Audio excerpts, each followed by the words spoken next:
everyone. We've all been waiting for Mark Passio. Okay. I am going to tell you that last night I realized that my inauthentic woman has been at battle with my authentic woman. And it was really helpful because I could give myself credit for the authentic part, and I could kind of recognize the inauthentic part for the first time. So now I can have a little more peace between those two parts of myself, because one of them might have been inherited from my society, and fuck that shit. So, we have this brilliant man here. My husband Bob and I, we went back to the hotel room, and Bob said, "That guy is a genius." It's true. We really, all of us, have so much appreciation for you, Mark, and what you have done, and the ability for you to communicate that to us in a coherent manner. So without further ado, Mr. Mark, wonderful, beautiful Passio.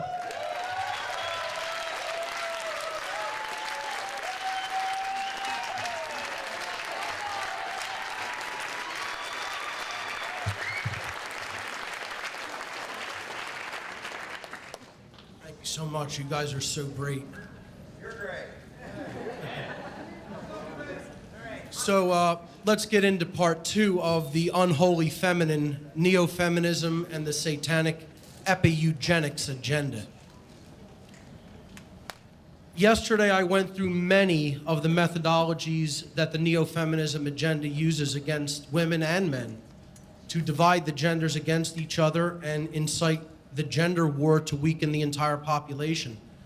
I called these methods the war against the goddess because they are a direct attack on the authentic, sacred feminine that both women and men really carry within themselves. So this part is called the war against the goddess continued. After this, I'll be going through solutions that I consider we can employ to heal the divide between the genders. One of the next methods of manipulation I want to talk about is the concept of male privilege, this myth that is propagated by the neo-feminist ideology. So-called male privilege is the neo-feminist idea that men are somehow given distinct social advantages over women based primarily upon their gender, just because they are men. Now, I don't know how many people in the audience or out there watching on the internet actually believe this, but I'll tell you one thing. Nobody ever gave me anything just because I'm a man. As a matter of fact, I've really kind of noticed the exact opposite, quite in fact, that sometimes open hostility can be shown because you're a masculine man in many instances, and things can be withheld. I certainly never experienced this concept of being privileged because I'm male. Looking at these couple of photos here, women making this assumption are obviously really not too much keeping in reality, in line with reality as far as I'm concerned. If we look at the percentages of certain aspects of society, you look at deaths by combat, 97% of men, 90% of people who suffer combat death are men, while only 3% are women. Industrial deaths and accidents are suffered by, that comprise 93% male deaths and only 7% female deaths.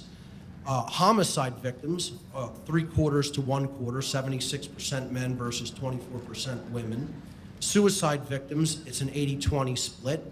And in custody battles after divorce, usually, the winner of a custody suit is women by a margin of 84% to 16%. The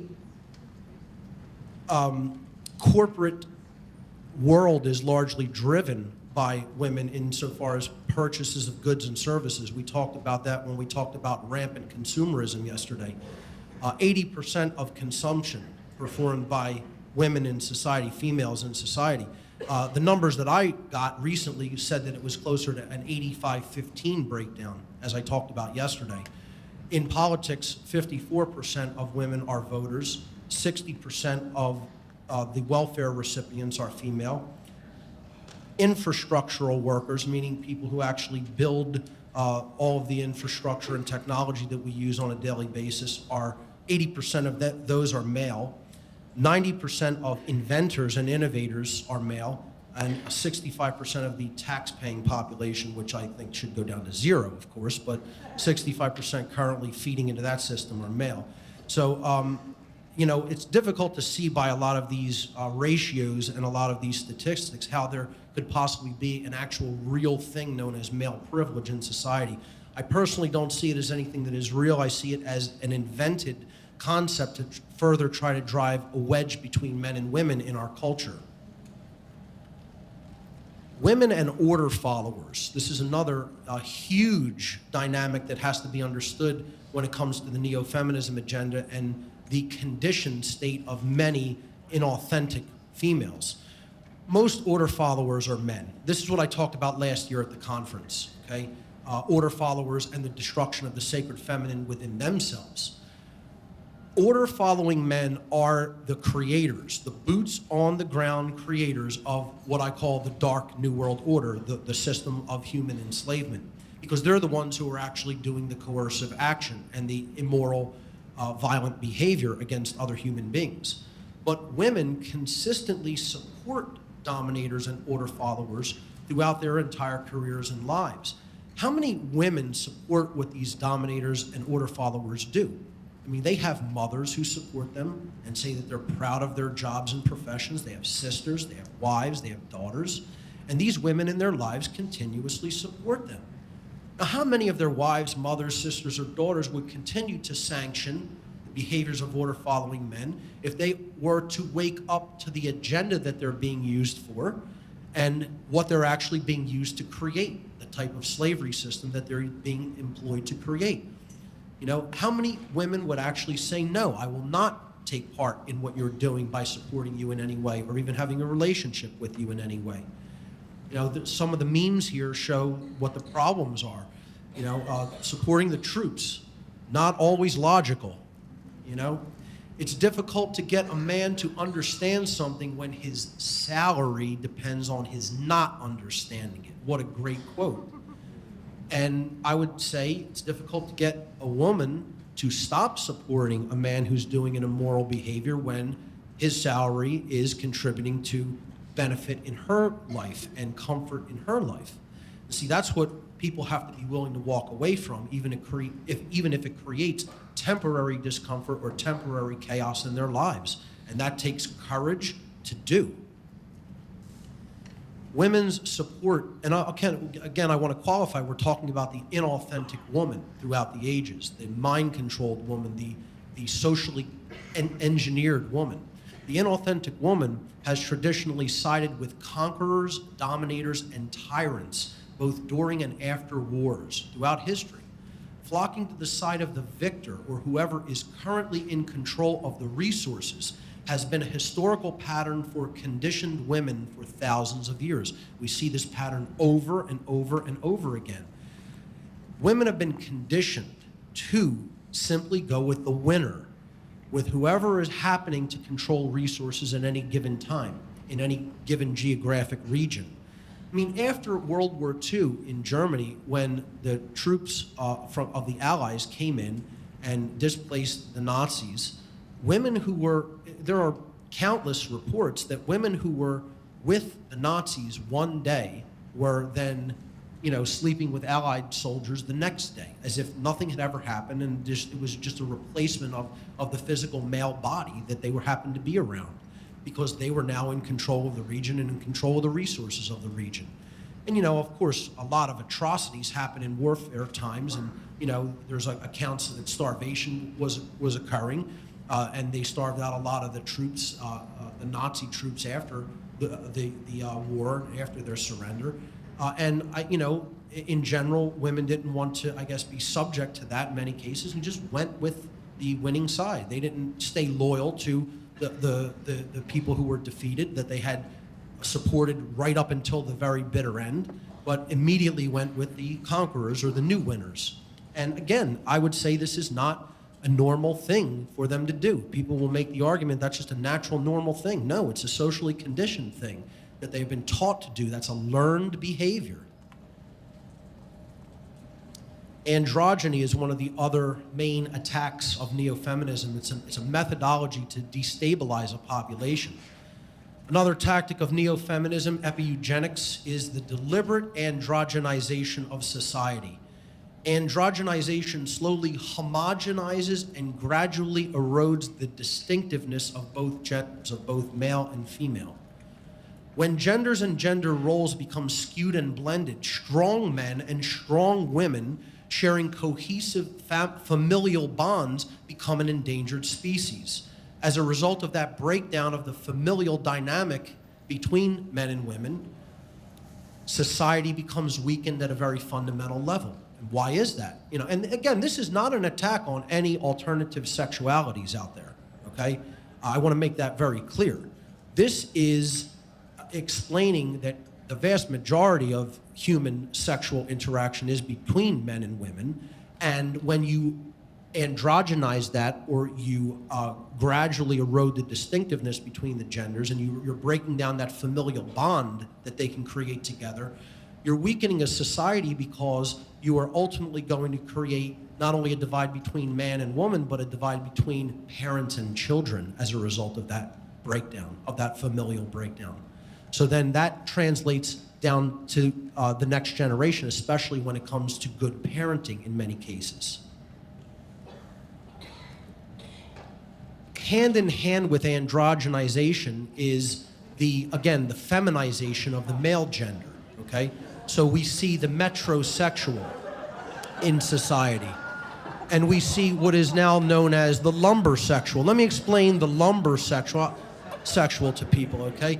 The lumbersexual is the type of man who really doesn't have inherent masculine traits, but wants to portray them anyway, wants to fake them or feign them. So he'll dress up like a, quote, real man might look, or a masculine man might look, a genuine man. And, this is a trend going around in hipster culture right now for people who are familiar with it.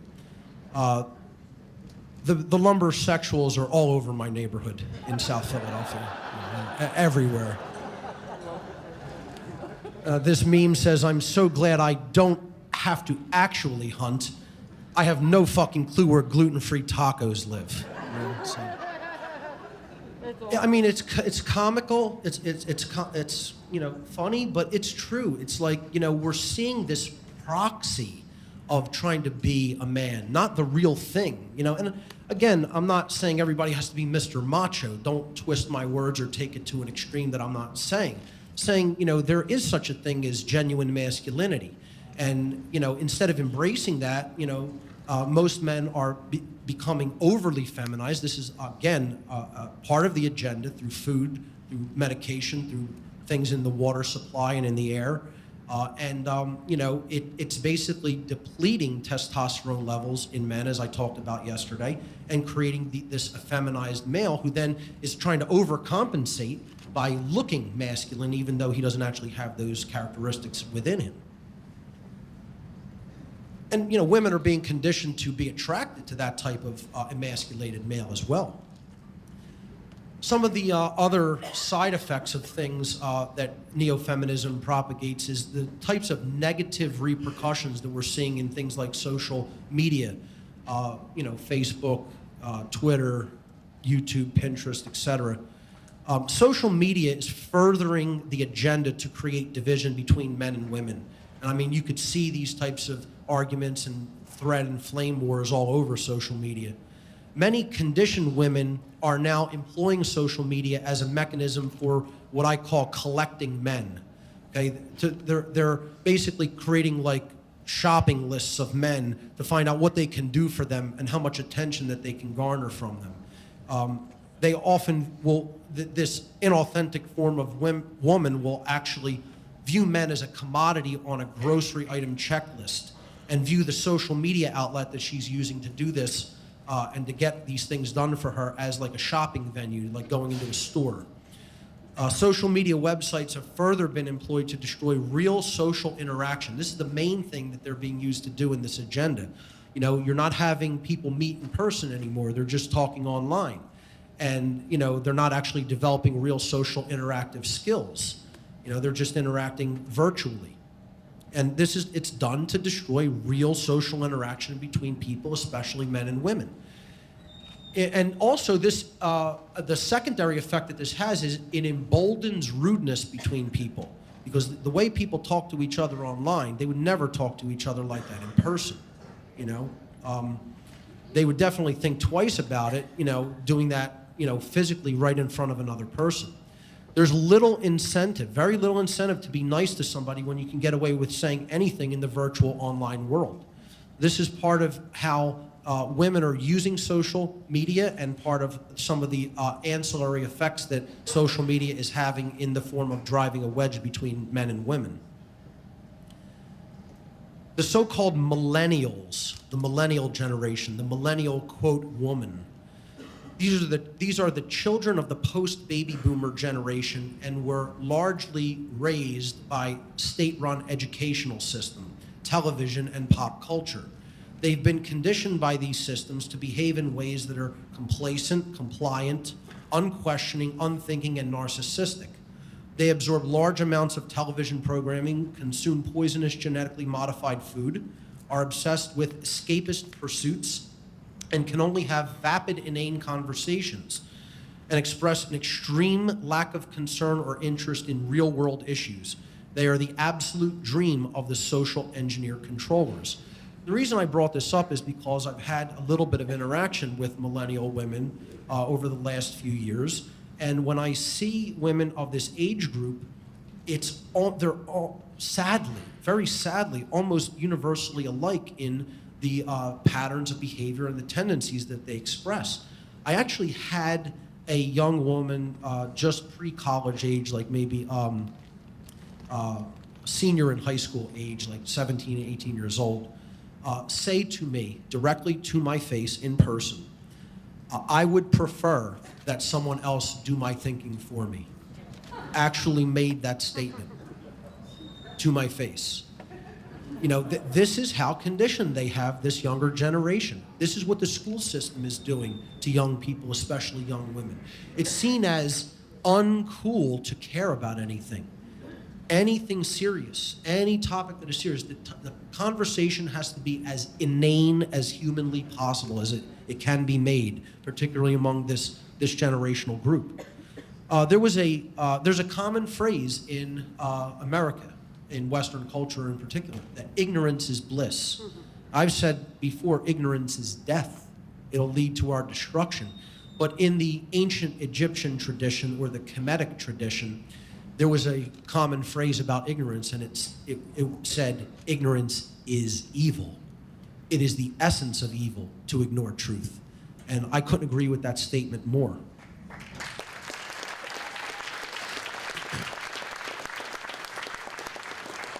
The consciousness of the so-called millennial woman has been programmed from birth by the state thanks to the complacency of their parents' generation, a generation largely that surrendered their freedom, abandoned health and nutrition for quote-unquote convenience, traded their spiritual and moral values for those that they garnered from sitcom television, and handed their children over to the corporatized state where their minds were molded like clay into the types of inauthentic males and inauthentic females that we're discussing here today. Another technique that is being employed, particularly on the religious side of this agenda, because again, there's a political side to this agenda, a social side to the agenda, and a religious side to this agenda, is called neo-puritanicalism. And this is rampant in our society. It's a very, very unhealthy attitude toward human sexuality. A religious puritanical mindset is being slowly reinfused into Western culture by religious fundamentalism. Such religionists are demonizing consensual sexual relationships between adults and pushing the notion that normal human sexuality is somehow sinful or even evil. They try to convince people that everyone in American culture is obsessed with sex, when in fact, all people in American culture are obsessed with is the idea of sex, but not the act itself. This is due to the level of sexual repression that is taking place within our culture. Every westernized culture is actually more sexually repressed now than ever before in its history. And this dynamic is becoming worse and worse due to the growing influence of this neo-puritanical ideology. This religious and cultural engineering to demonize a healthy attitude toward normal human sexuality, this is religious and cultural engineering to demonize a healthy attitude toward normal human sexuality and to reduce the human population through voluntary abstinence. Now again, don't twist my words and make it into something extreme that I'm not saying. I'm not telling people go out and have rampant, wild, promiscuous sex with everyone indiscriminately. I'm just saying that the attitude toward a healthy libido and a healthy sex life is constantly repressed in our culture. And this is it's a fundamentalist religious influence. I could tell you a little anecdote about this story. A while back, someone, I can't remember where it was or who said it to me, but I was in a discussion with a woman, and she said something to the effect that for women to have any kind of a healthy sex life that is not deliberately being withheld by them, okay, is akin to someone standing outside of a bakery and giving cakes away for free, and how would the people who own the bakery feel about that? Now think about that for a minute. Think about that anecdote for a minute. She said women having sex and having a healthy sex life is very much like somebody standing outside of a bakery giving away free cake. Okay? Now think about how unhealthy of an attitude that is about the normal human sexual experience that is supposed to be about bonding with another person, emotions shared between another person, physicality shared between another person. All they're thinking of it as it's some type of a monetary exchange, or it's some type of a thing where you could be so shamed for doing it. It's like you're giving away the goods for free instead of getting something in return, and you're devaluing it for all of us. Now that's more of again, a financial motivation for the withholding of sex, but this goes hand in hand with the neo-puritanical religious worldview that sex should just be continuously withheld. And it's something that is something that, should only be done for things like procreation. Again, I don't have a wild, radical sexual view about that it should be done completely indiscriminately. There is obviously emotions tied in with the act, but to view this in the total biblical sense as something that should be viewed as sinful is definitely part of the neo-feminist agenda and part of a religious fundamentalist agenda that ties in with the neo-feminist agenda. It's all there for population control ultimately. Hand in hand with neo-puritanicalism goes the myth of hookup culture. And this is completely fake. It does not exist. It does not exist anywhere on the planet. Okay? It's an invention. This is the idea that that is brought up by the mind-controlled religionists, the radical Christian right, the fake Christian religionists. They spread this notion that hookup culture exists and is rampant in our society. And what they claim it is an atmosphere of total promiscuity, total one-night stands, and total casual sex going around everywhere in our culture. That Americans are totally obsessed with sex and are having it randomly and indiscriminately everywhere. Okay? I don't know how many people here have experienced what is known as hookup culture. If you've actually experienced hookup culture, raise your hand. A couple of people, maybe 5 or 6 people in the entire room. Okay? I'm saying it's such a limited thing that it is practically non-existent. This is an invention. They're taking small isolated pockets where some promiscuity might take place, and they're saying, this is going on everywhere, and everybody's doing it, and it's a rampant problem throughout society. If anything, attitudes about sex are becoming increasingly more repressed day after day in this culture, okay? And people make a radically wild, bigger deal about it than it is, okay? They're not looking at it indiscriminately and not looking at it frivolously at all. Hookup culture is an invention of religion and social engineering to make religious-minded people believe that there is a wild sex-crazed culture that they are being protected from, or that they need protection from, by buying into their puritanical religious ideology. This is what the agenda really is doing. And again, this is all to get people to think about normal sexual activity in a completely unhealthy and repressed way. So that what ultimately happens is you end up with population reduction voluntarily conducted by the population that the eugenics agenda is designed to cull, getting the herd to cull itself. Hand in hand with the fallacy of hookup culture is the fallacy of rape culture. So-called rape culture is also a psyop invention and is not actually taking place. This is not at all to say that rape does not take place, or it is not an extremely vicious crime and an overall problem in human society. Again, don't take my words out of context and twist them. But the claim that there is a formally justified culture of rape being propped up within our society is patently absurd. If there is any institutionalized acceptance of rape in human culture, it is in the prison system, where the highest number of rapes in America take place, and those rapes take place upon men, not women. That's where the highest number of rapes are taking place on a daily basis in the world, is in the United States prison system. The myth of rape culture is ultimately propagated by the social engineers to keep us in constant fear of each other. Now, once again, you can react viscerally if you want.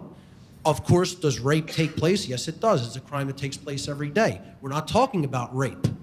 Look at the words on the screen. Rape culture. The question is there a culture, a sanctioned culture of rape in America or any other country for that world? In some Middle Eastern regimes, yeah, there may be. In some radical Islamicist regimes, rape may be officially sanctioned religiously and in law, But I'm talking about in the West. In Western culture, there is no such thing as rape culture. Rape culture in the West is a myth. It's an illusion propagated by neo-feminists, okay? It's done to propagate fear. Again, this is all about fear of normal human sexual interaction. This is the theme here in this section. Propagate fear of normal sexual activity, okay? You get people in fear, they start procreating less, the population is reduced, you're seeing less of the traits that you don't want to see in the culture. This is done to keep us in constant fear of each other. It drives the wedge between the genders. For example, the phrase that you hear by a lot of neo-feminists, every man is a potential rapist. I mean, this is the most ridiculous, nonsensical thing I've ever heard in my life. And it's man-hating. I mean, that's blatant misandry, blatant man-hatred. And all it does is further isolate the genders, creating the further war, divide in the gender war. Here's one you can get as offended about as you like, and I know Bob Tuskin will love this part of the presentation. The AIDS hoax. This is another thing. AIDS doesn't exist, ladies and gentlemen. There's no such thing as AIDS, okay? AIDS is a disease that is caused by lifestyle and malnutrition, okay? HIV doesn't cause AIDS. There is no HIV test. There is simply an antibody test for HIV, which over 60 different independent diseases can cause a positive result on an HIV test. Okay? Luc Montagnier, the co-discoverer of HIV with Robert Gallo, has publicly stated that he himself no longer believes HIV causes AIDS, and that AIDS can be cured with nutrition. AIDS was used primarily as an epi-eugenics scare tactic. Again, it's fear. Get people afraid of normal sexual interaction. Okay? That's what dominates the mindset in particularly Western culture when it comes to sexual interaction, is fear, fear, fear, and more fear.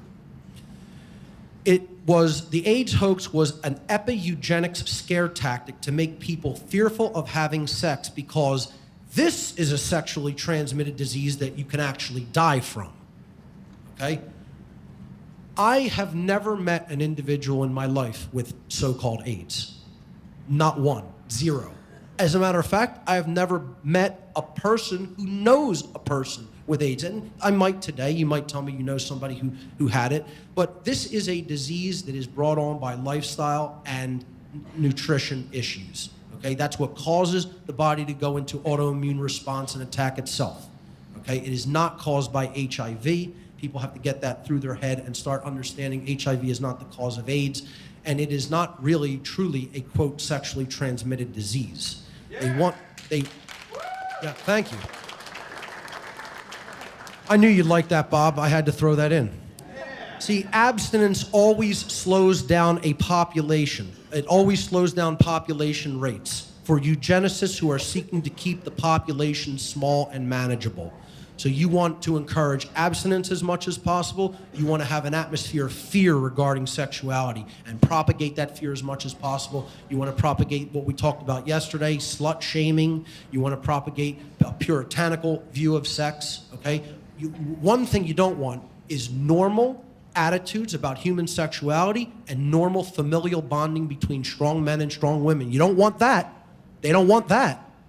Because that's what makes a population strong and independently thinking and freedom-oriented in their mindset. You don't want that if you're a eugenicist social engineer that wants slavery. You want to breed your cattle the way you need them to be bred.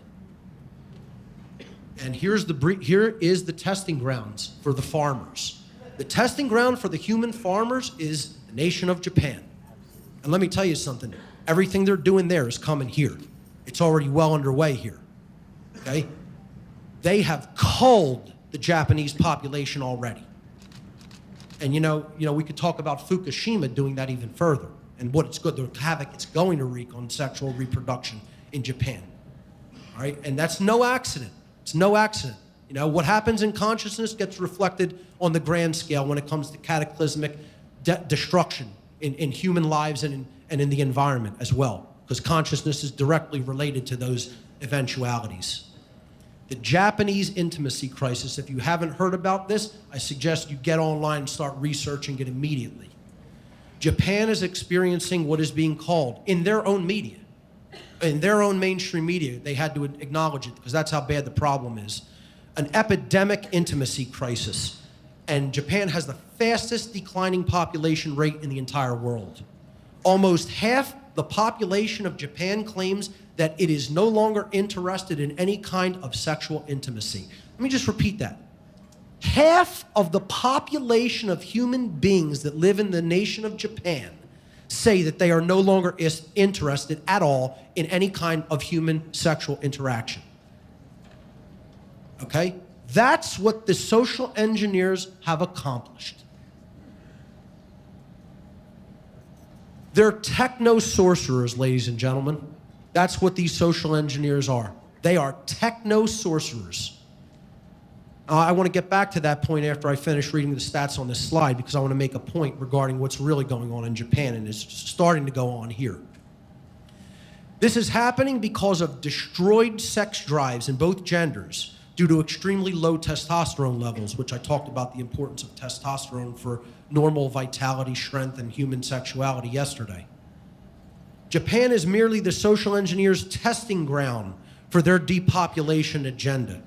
The American intimacy crisis has already begun. It is already well underway, folks. It's just unspoken. Not many people will have the courage, like myself, to stand up here and talk about these issues because they don't want to be alienated from other people who they're afraid of what they think. You know, I don't care what you think of me. I'm telling you what's going on and what I know is directly being directed by the people who I used to work with and for. I'm telling you, they told me that they were conducting these eugenics agendas. And I didn't believe it coming out of their mouth. And I'm no longer laughing about it, folks. I'm no longer saying, oh, no, you can't possibly do that to a whole population. You're not that powerful. They're getting it done. And these statistics will prove it. See, the American intimacy crisis is happening now, and our population is starting to plummet just like Japan's is. It's just unspoken, and it's not going to make the controlled headline news because they're not going to tell you what I'm telling you. Here's the statistics of the Japanese intimacy crisis. half the population aged 16 to 49 had no sex in the past month. 27%, almost 30% of men have claimed, 1 in 3 men almost claim they're not interested in sex anymore ever again. Almost a quarter of women, when polled, they're not interested in sex anymore ever again. 1 in 4 females, no interest in sexual activity. 61% of men age 18 to 34, not in any kind of a relationship, any kind of a romantic relationship with anyone of either gender. Half of women, 18 to 34, not in any kind of a romantic relationship with either gender. 36% of men in that same age group, 18 to 34, are still virgins, have never had sex. 39%, 40% almost of women, age 18 to 34 in the nation of Japan, still virgins, never had sex once, 18 to 34. Now, you look at all those statistics together and you tell me that that's a naturally occurring trend, you're out of your goddamn mind.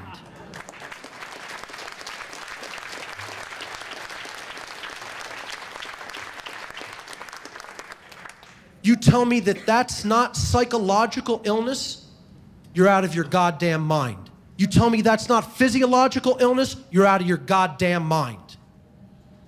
You tell me that's not social engineering, you're out of your goddamn mind. That's human farming.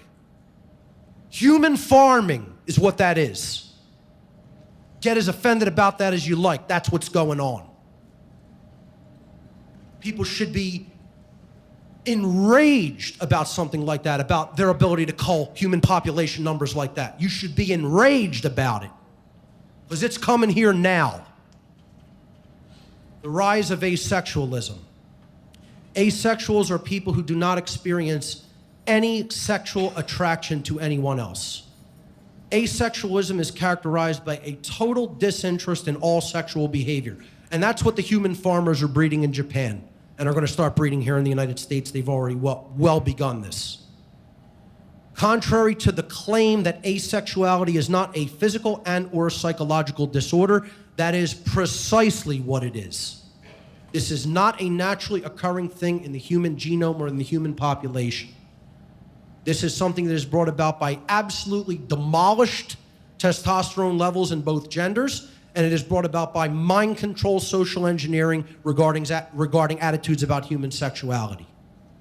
Okay? I liken this. How many people have ever researched the people who think that their limbs don't belong to them and want to remove their limbs? Okay? This is one of the most disturbing things you will ever research. Look up like the phantom limb syndrome or something, and I don't mean like people who have had limbs amputated and think that they're still there. There are people who think, my arm doesn't belong to me. My leg doesn't belong to me. I need to get rid of it to feel comfortable in my own skin. Okay? This is an issue. It's a psychological issue going on in the brain that is a profound imbalance in the being, in their psychological makeup. Okay? And it's not a normal thing. It's a psychological illness. It's a disorder. You know, these people, you know, I'm not saying they're committing any violence or anything like that against anybody or should be discriminated against. But don't try to tell me this isn't a disorder. This is an illness. It's not normal. To look at it as normalcy, it's like you're looking at someone who's affected with profound cancer as you're just normal. You're not sick. It's an illness, folks. Let's call it what it is. Okay, and it's an example of what social engineering and low testosterone levels in men and women will result in. And it's rising by the day. The sexodus is a term used to describe a movement in which men, largely young men, who have recognized the ubiquitous, unacceptable behavior of the conditioned female are, quote unquote, giving up on women altogether and no longer pursuing any type of relationship with them, romantic or otherwise. I see the so-called sexodus as a reactionary stopgap and a short-term defensive mechanism that are employed by men who realize that there's a profound problem at hand between the genders, but they only recognize the symptoms of that gender war at a skin-deep level. And so they're reacting to the symptoms, okay? They have not yet penetrated to the root causal factors that underlie the condition, which is, of course, rampant social engineering that is utilized by the control class. Almost always, when I look up on, let's say, MRA forums or MGTOW forums, which I'm going to talk about a little bit later, or type in the term sexist and see what people, particularly men, are saying about it, almost zero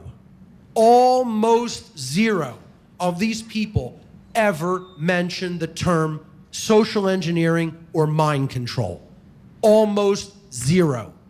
It's negligibly talked about, if ever at all, because these people are unaware that a dark priest class that holds occult knowledge about the human psyche is absolutely wreaking havoc on the human population who don't know a goddamn thing about themselves.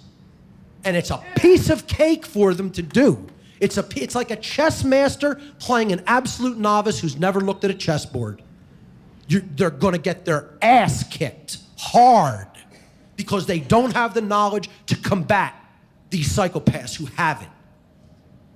The playing field is not even close to being leveled. It's completely skewed and imbalanced, and people aren't even trying to build their way up in the knowledge of themselves to combat these absolute control freaks who are doing this. And they told me they were doing this to a point where I wanted to murder the people in the room who were telling me this to my face. That's how enraged I would get. And I knew if I did anything physical to them that I'd be killed. So I had to shut my mouth and hear what they were saying about what they were doing to the human population.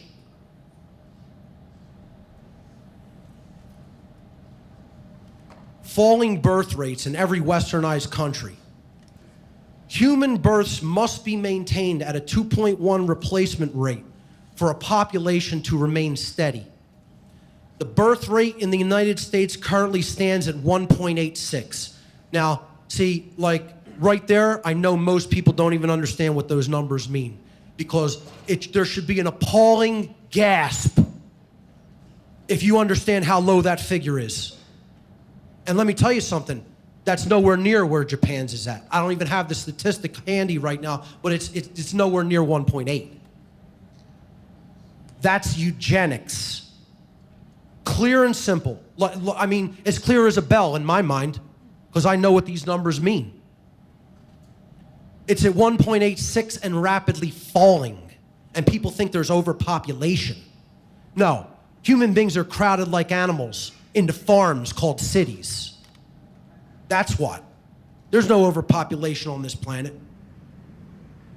The rate has been in decline. This birth rate in the United States has been in decline year after year, not only in the United States, but in every single westernized, industrialized country, due to the success of the epi-eugenics agenda. And I predict that birth rates will continue to fall year over year, and the rate at which they will fall will continue to accelerate, because what these farmers are doing is they're culling the herd to make it easier to control.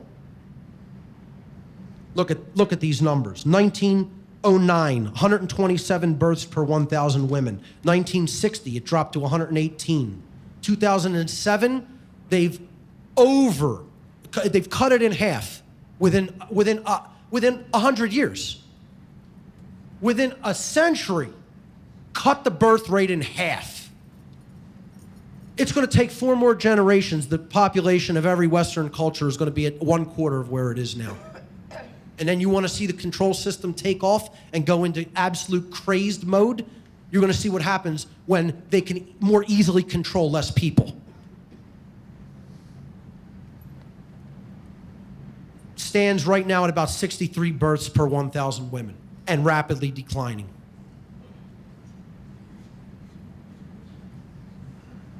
One of the biggest parts of the neo-feminism agenda is misandry, the open hatred of men. The accelerating rise of radical neo-feminism is bringing with it open misandry, the overt display of hatred and contempt toward men based solely upon their gender. Misandry is a blatant form of prejudice and unwarranted discrimination that is sadly gaining more societal traction by the day. Men are constantly being portrayed as bumbling idiots in the media and television. More feminists are taking radical, militant stances when it comes to dealing with the opposite sex, even taking this gender war at times into the realm of bitter and hateful attacks upon children. I mean, look at this image that was put on a feminist forum. All the things that they wrote on this baby and then photographed.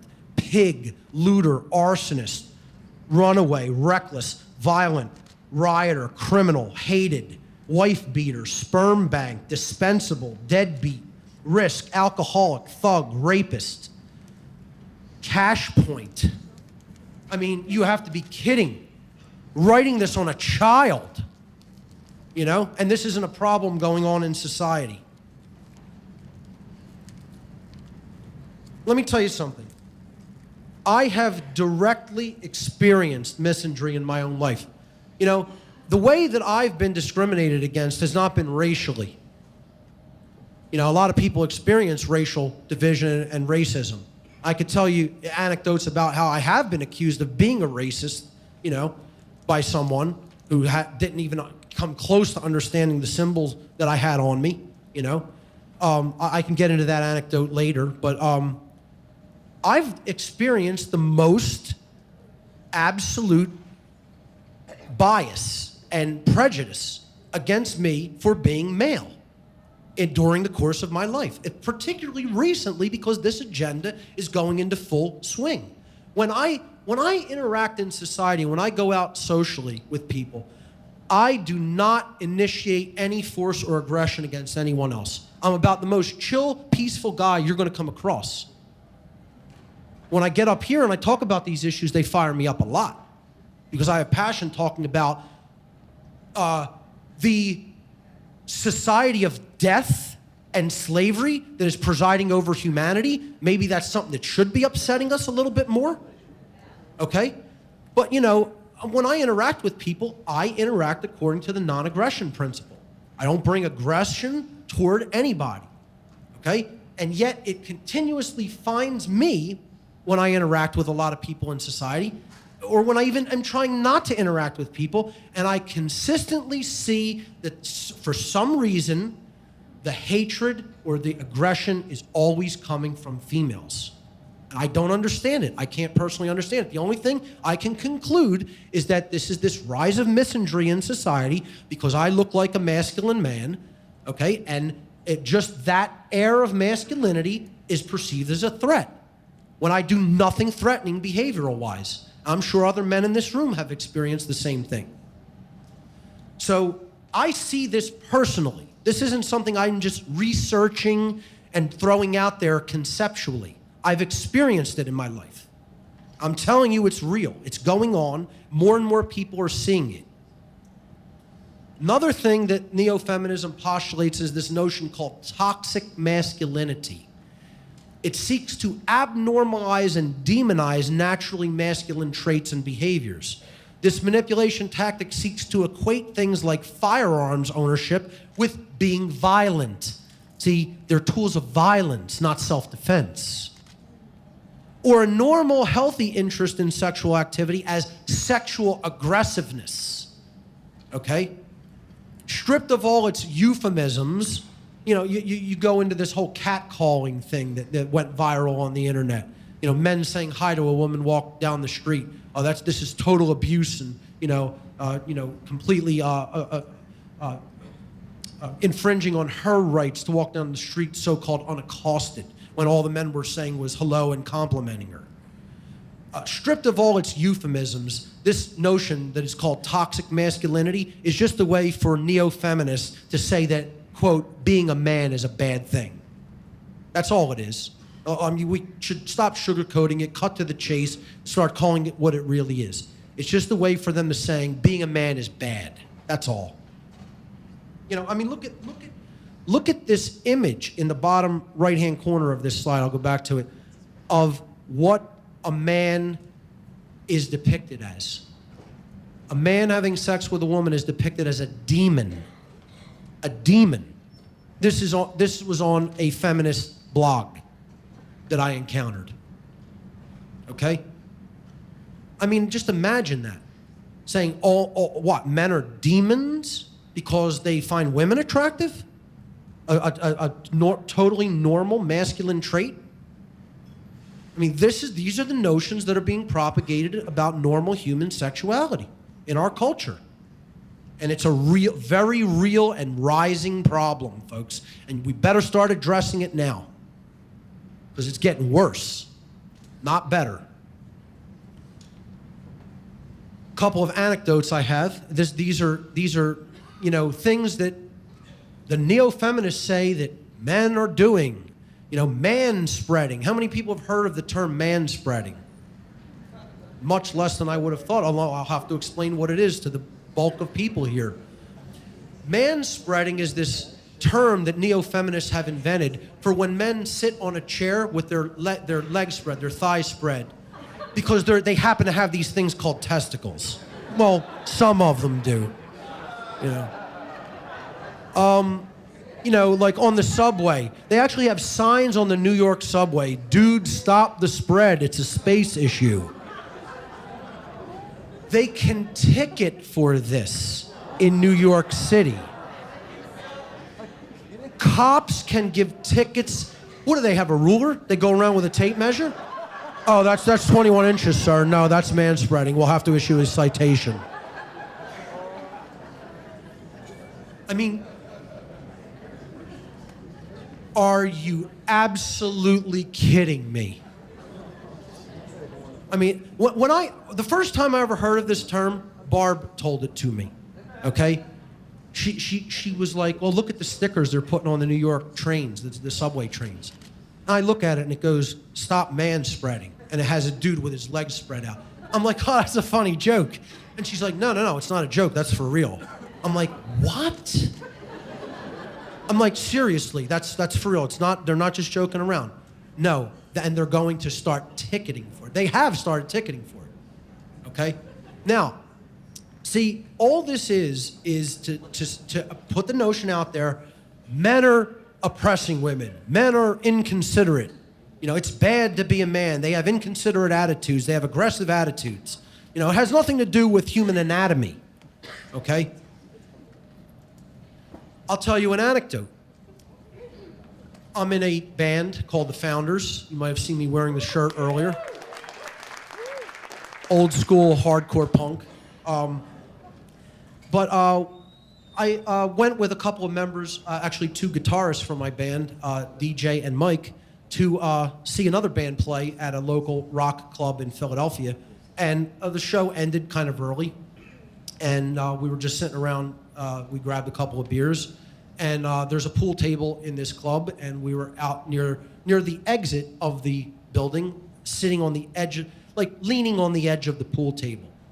Nobody was blocking exits. We're not like, the type of burly guys that are going to go and start trouble with people randomly just to do it. We mind our own business. We were sitting there discussing, things about music and things going on in the world while we were drinking a beer. There was probably 100 people in the place, and the place started clearing out. So we were toward the exit. We just were sitting there. I'd say over 70, at least 50 to 75 people walked directly by us and went out the exit. One woman comes toward the exit and jars into my guitarist, Mike, who, most people obviously don't know him. You might have seen pictures of him online on our Facebook page for the Founders. Mike is probably one of the thinner guys that I know.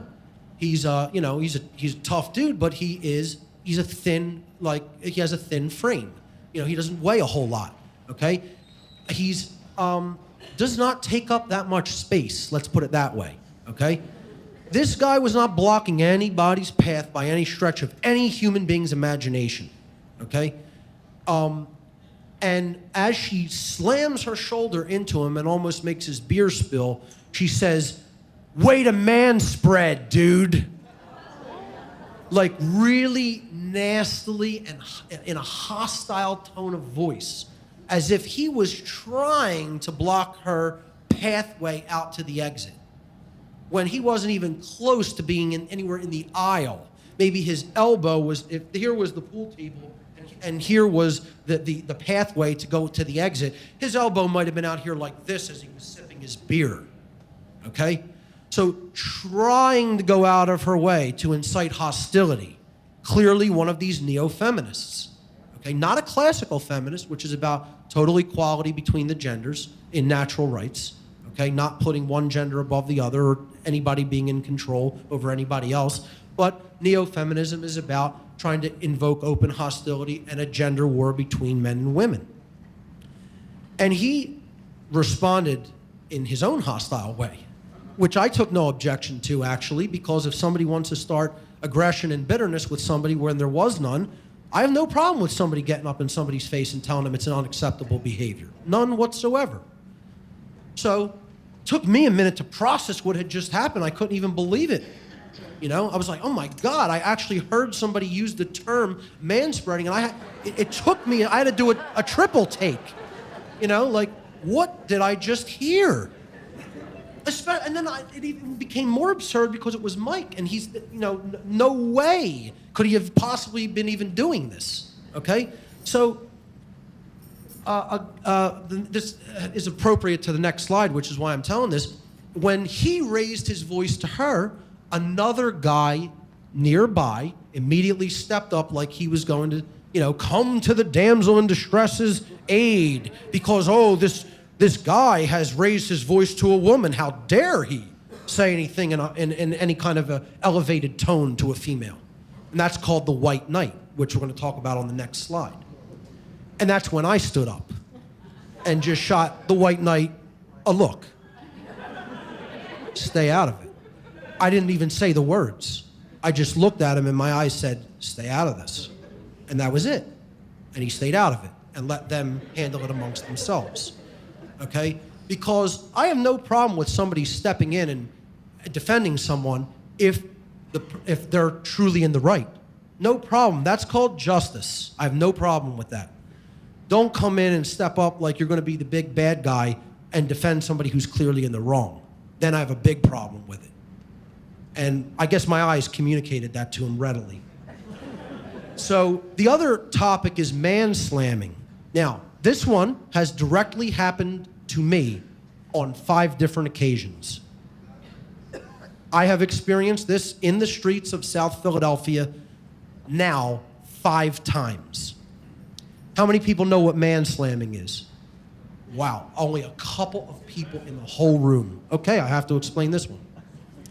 Neo-feminists postulate this notion that men are completely inconsiderate of the pathway of women as they're walking on the street, okay? And they think we're just going to keep going and keep walking and keep moving regardless of where a female happens to be walking and slam into them at every opportunity, okay? Now, I don't know about you, but I don't think anybody in this room deliberately walks down the street trying to do things like that, especially none of the men. I know I'm overly considerate when I'm watching people's pathway to see where they're going to walk and try to project that so to avoid a collision, okay? Especially in the streets of South Philadelphia, which can get narrow in some places and busy in some places, okay?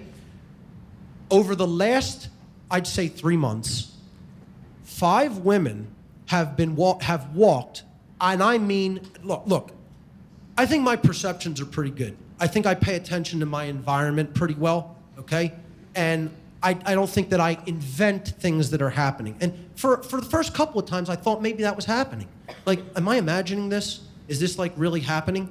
Because what they're doing is almost playing a game of chicken with men and trying to make a man deliberately go out of his way to move so as to avoid a collision because they are going to not yield and just come right at a guy to slam into him as hard as possible, okay? Which I don't even understand why you would want to do that to another human being or to yourself. But again, this is rampantly out of control ego is what this is. To try to what? Prove a point? What? To say, what do we have to do now? Bow as you pass? Like, and go like that? Shall I curtsy? Shall I wear a skirt and curtsy as you pass? Okay? You know, we can't walk on the right side like traffic does on a street or highway and just pass each other politely and cordially anymore. No, apparently we can't due to this gender war. Okay? So, you know, and this happened a couple of times and I'm thinking, well, maybe it's my imagination. And then, no. After it happened a third and a fourth and a fifth time, I'm like, this is a deliberate thing that's being done. They clearly have this idea in their head that I'm going to do this. And it's always young women. It's always women like 20 years old, 21 years old, college age. Okay, coming directly out of the social Marxist, communist-run schools, which we're going to talk about, that this agenda is an agenda of communism in addition to being an agenda of Satanism. And they're hand in hand, folks. By the way, they got the same high holiday, don't you know? May 1st, Walpurgisnacht. Okay? That's not an accident. You think May 1st is the high holiday of communism and Satanism by accident? Yeah, keep believing that. So, man slamming, okay? Deliberately walking into a man to try to prove he won't move for you. Now, this happened to me 5 times, and it was attempted a 6th.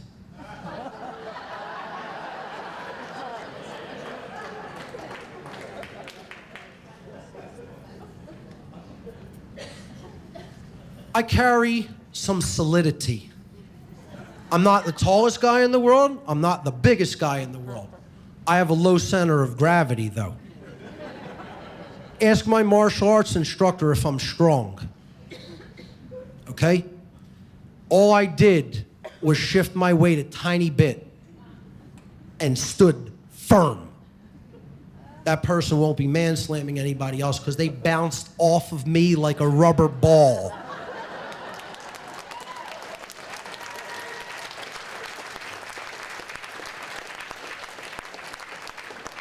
And all I did was stand where I was. I didn't try to lay a shoulder in. I didn't raise an arm. You know, I just showed, we want to play that game, we'll play it. And you'll lose, but I'll play. You know, and, you know, we'll see where your ego goes if you fall over into the street. You know, and that's, you know, it's a risky game to play. You know, you fall on concrete, you hit your head, you know, dangerous stuff can result. Even doing aggressions like that just to prove a point is a stupid idea. Okay? So, you know, I just stood my ground on this one time, and when she went bouncing off, I just went, oh, sorry about that, and kept moving on my way. Like as if, you know, oh, that was clearly an accident, right? When we both knew it wasn't. White knights, you know, here's the men who come to the damsel in distress's aid regardless of whether she's right or wrong. Like I said, no problem coming to someone's aid who's clearly in the right and is truly being oppressed or being victimized, no problem. But don't come to the aid of somebody just because they're a woman or a man or anybody or rich or whatever, just because, you think that they're being somehow oppressed and that oppression is you know, actually imagined. That's what white knights do. They jump into battle to make women feel safe against threats that are real or imagined. All right? And, you know, it's a way of trying to garner favor among women. This is done socially in conversation and on online blogs and social media and everything like that. Anybody says anything that slightly goes against somebody, and even if they're not even involved in the argument or anything, they want to immediately come to the defense of the woman as if somehow what? They're going to get, you know, all kinds of favors, lavished upon them because they've come to the aid of the damsel in distress. You know, and you're seeing men join the neo-feminist movement in bigger and bigger numbers. You know, and they don't even understand the distinction between classical feminism and the neo-feminist form of feminism at all. You know, they just want the approval of women who are in this movement to be looked at as cool by them and be looked at as on their side. That's all. Part of the reason they do this is because of social ostracism taking place in our culture. Most men, quote unquote men, will refuse to stand up to conditioned women and confront them on both the fallacies they've been conditioned to accept and their associated unacceptable behavior. They do this because they don't want to be socially and sexually ostracized by women, because that's another part of the neo-feminist agenda. if you don't agree with my cause, or if you don't agree with my take on any given social issue or political issue, well, I don't want to be around you. You're ostracized. You're not welcome to be here. I'm certainly not going to have any interaction with you on any kind of a friendly basis, and certainly not on a romantic basis. Okay, so this is done to isolate people and to marginalize people. Adolf Hitler, in his book Mein Kampf, said, quote, "We should allow and encourage women to act as stupid as imaginable, and then denounce men as, quote, faggots and, quote, misogynists if they dare to criticize the woman's stupidity." This is what social ostracism is about.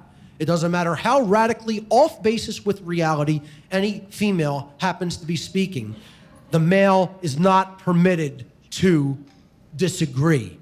You know, and another thing you're hearing more and more of is disagreeal of this kind of social Marxist and neo-feminist political opinions is immediately racist. You're hearing this being used constantly as a deflection mechanism from any kind of an argument about the topic. You don't agree with me politically or socially, you're racist. Okay? It's bullshit. It's bullshit is what it is.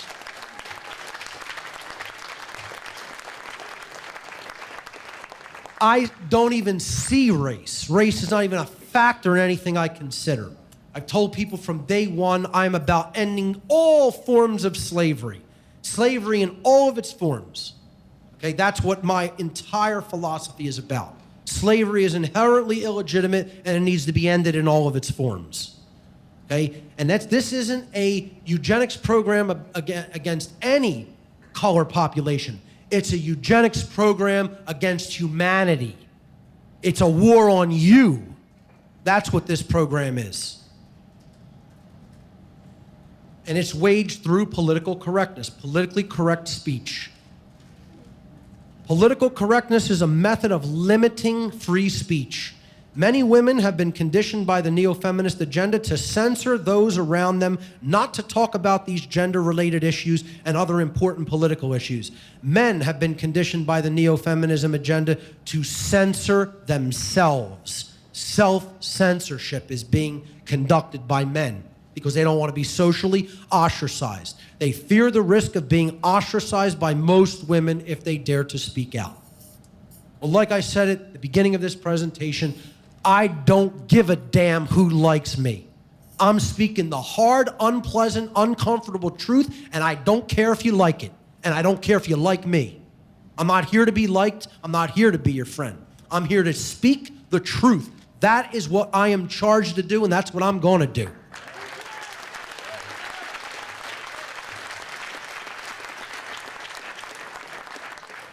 MGTOW, M-G-T-O-W, standing for Men Going Their Own Way, and MRA, Men's Rights Activism, lacking causal factors and solutions.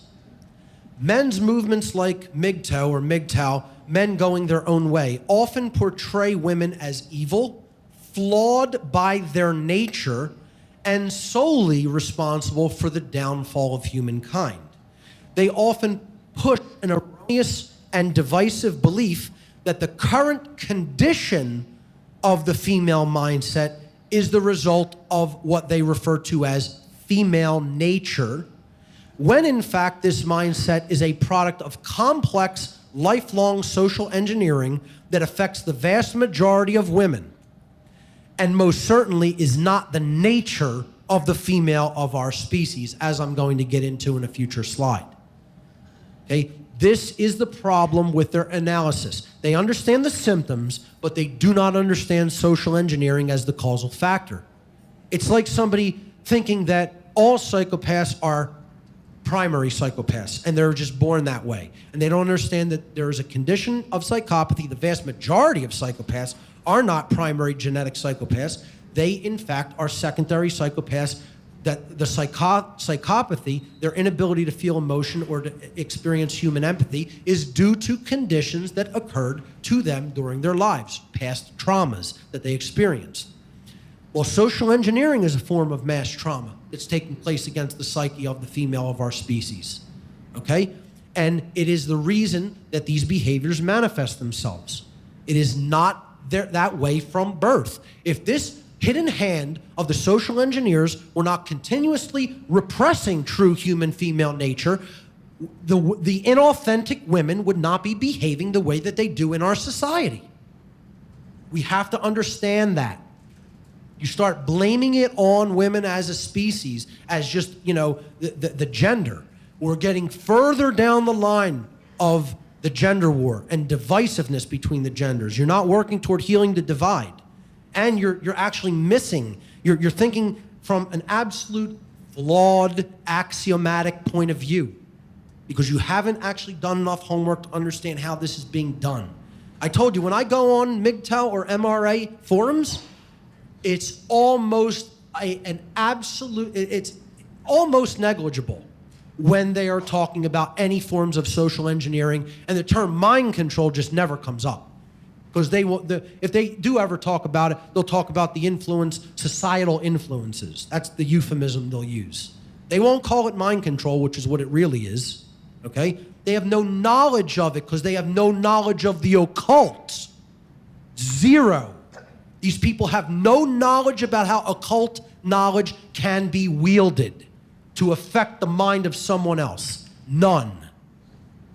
And that's the problem with these movements. They're correct in their analysis, incorrect in their causal factor analysis, and incorrect certainly in their solutions.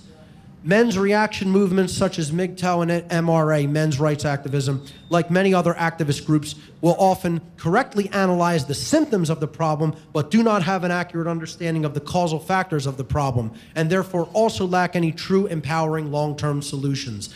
A quote-unquote solution often presented by many in these reactionary movements is for men to completely, quote, drop out of human society or to no longer have any interaction whatsoever with women unless they are receiving some sort of overt benefit for the interaction. Those within these movements should not expect any improvement in the conditions which they analyze until and unless the main causal factor of social engineering or mind control is recognized and addressed by them. And that's why the idea to drop out and stop interacting with women is not a solution.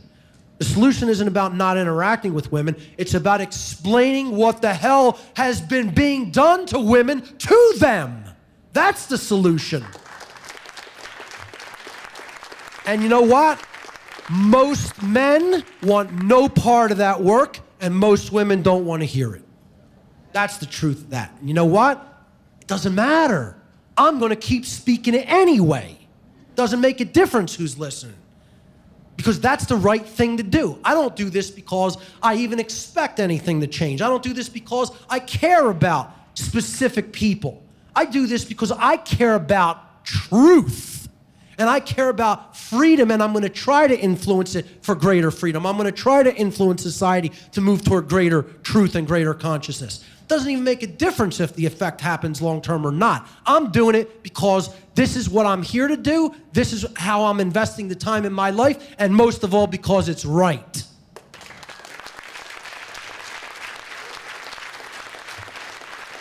So I see things a little differently than even the MGTOW community does, okay? The blue pill, you know, the traditional blue pill path, and then you have the red pill path, which is what the arrow jutting off that symbol is. Well, I think really, you know, the truth is in an entirely different direction from both of those. So that is the end of the manipulation section. Now let's get into the solutions that I'm going to present here today.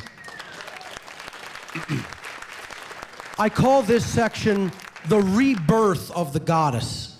Solutions, the alternative title for this section, it's not only called the rebirth of the goddess, but these are the solutions for healing the gender divide.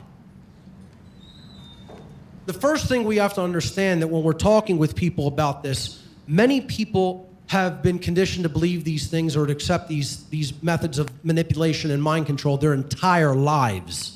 So change is very difficult. What we're really up against is religion. If you haven't figured that out yet, folks, I don't know what to tell you, okay? These beliefs are religious beliefs. They comprise a religious belief system in these people's minds. Religious beliefs are constantly programmed into the psychology of a person, particularly into the subconscious mind, never to be questioned. Okay? Just like the belief in authority, just like the belief in money, just like the belief in cultural religions. It's anathema and heresy to question these religiously entrenched beliefs.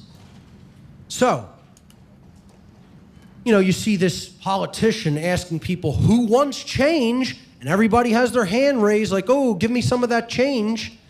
And then he says, who wants to change? And then everybody's just like this. Hands down, heads down, like, no, not me. I'm fine the way I am. No problem here. Nothing required on my part to do or to change within myself. I don't want any part of that activity. There are two primary choices in life: to accept conditions as they exist or to accept the responsibility for changing them. And that's what you have to ask yourself, ladies and gentlemen. Which side of that coin are you on? Either you're an agent who is trying to influence change, or you are a person who's just accepted the default conditions as the status quo. Why is change difficult? Why specifically is change so difficult? And I'm going to go to the words of one of the doctors who I told you to research in the epigenetics section of this presentation, Dr. Joe Dispenza.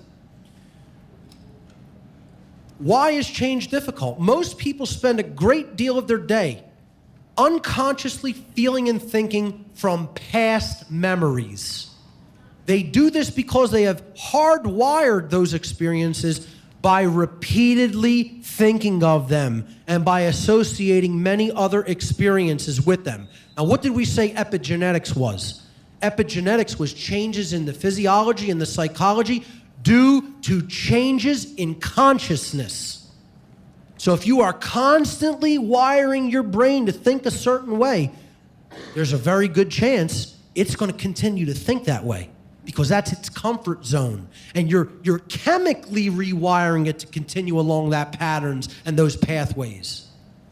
It makes sense that if most people maintain the same environment for long periods of their lives where nothing new is happening or there is no change, the repeated stimuli will therefore produce the reactivation of associative neural networks, which will become more developed, strengthened, and refined. As a consequence of that lack of novelty in their environments and experiences, they have become hardwired to their own worlds. No wonder change is so difficult. Ladies and gentlemen, you got to look into the work of Dr. Joe Dispenza. It's amazing. Initiation, the beginning of the spiritual journey. Okay? So change, yes, we recognize fully change is difficult, but you have to start. Just saying, oh, it's too difficult, so I'm not going to start, you're never going to go anywhere. You have to begin the spiritual journey somewhere. That's what the word initiation means. It means to begin, to start. The dark occultists that I work with, the Satanists in the grottos that I was a member of for brief periods of time, they had a phrase that they called the human herd. They called us the unbegun. It's the most esoteric term I've ever heard applied to the bulk of the human, the masses of humanity. The unbegun. Because they said they don't even understand what initiation is. They don't even understand beginning a journey in consciousness at all. They haven't started in any place. Not even one place have they begun. And so they call them the unbegun. The other thing they call them is the dead. They refer to human beings as the dead because they say there is no activation in thought, emotion, or action within the population. And therefore, since those are the three main expressions of human consciousness, and they are all essentially deadened, that for all intents and purposes, they are a just animated clump of matter that actually contains no life, and therefore they call us the dead. And they absolve themselves of their immoral behaviors toward the population because they say, we're not doing that to any living entities. They're already dead. Literally call us the dead. It is no measure of health to be well adjusted to a profoundly sick society. So if you're one of the people who may be out there watching some of these manipulation tactics and all the aspects of the neo-feminist agenda, and you're saying, I have no problem with that, you're part of the problem yourself.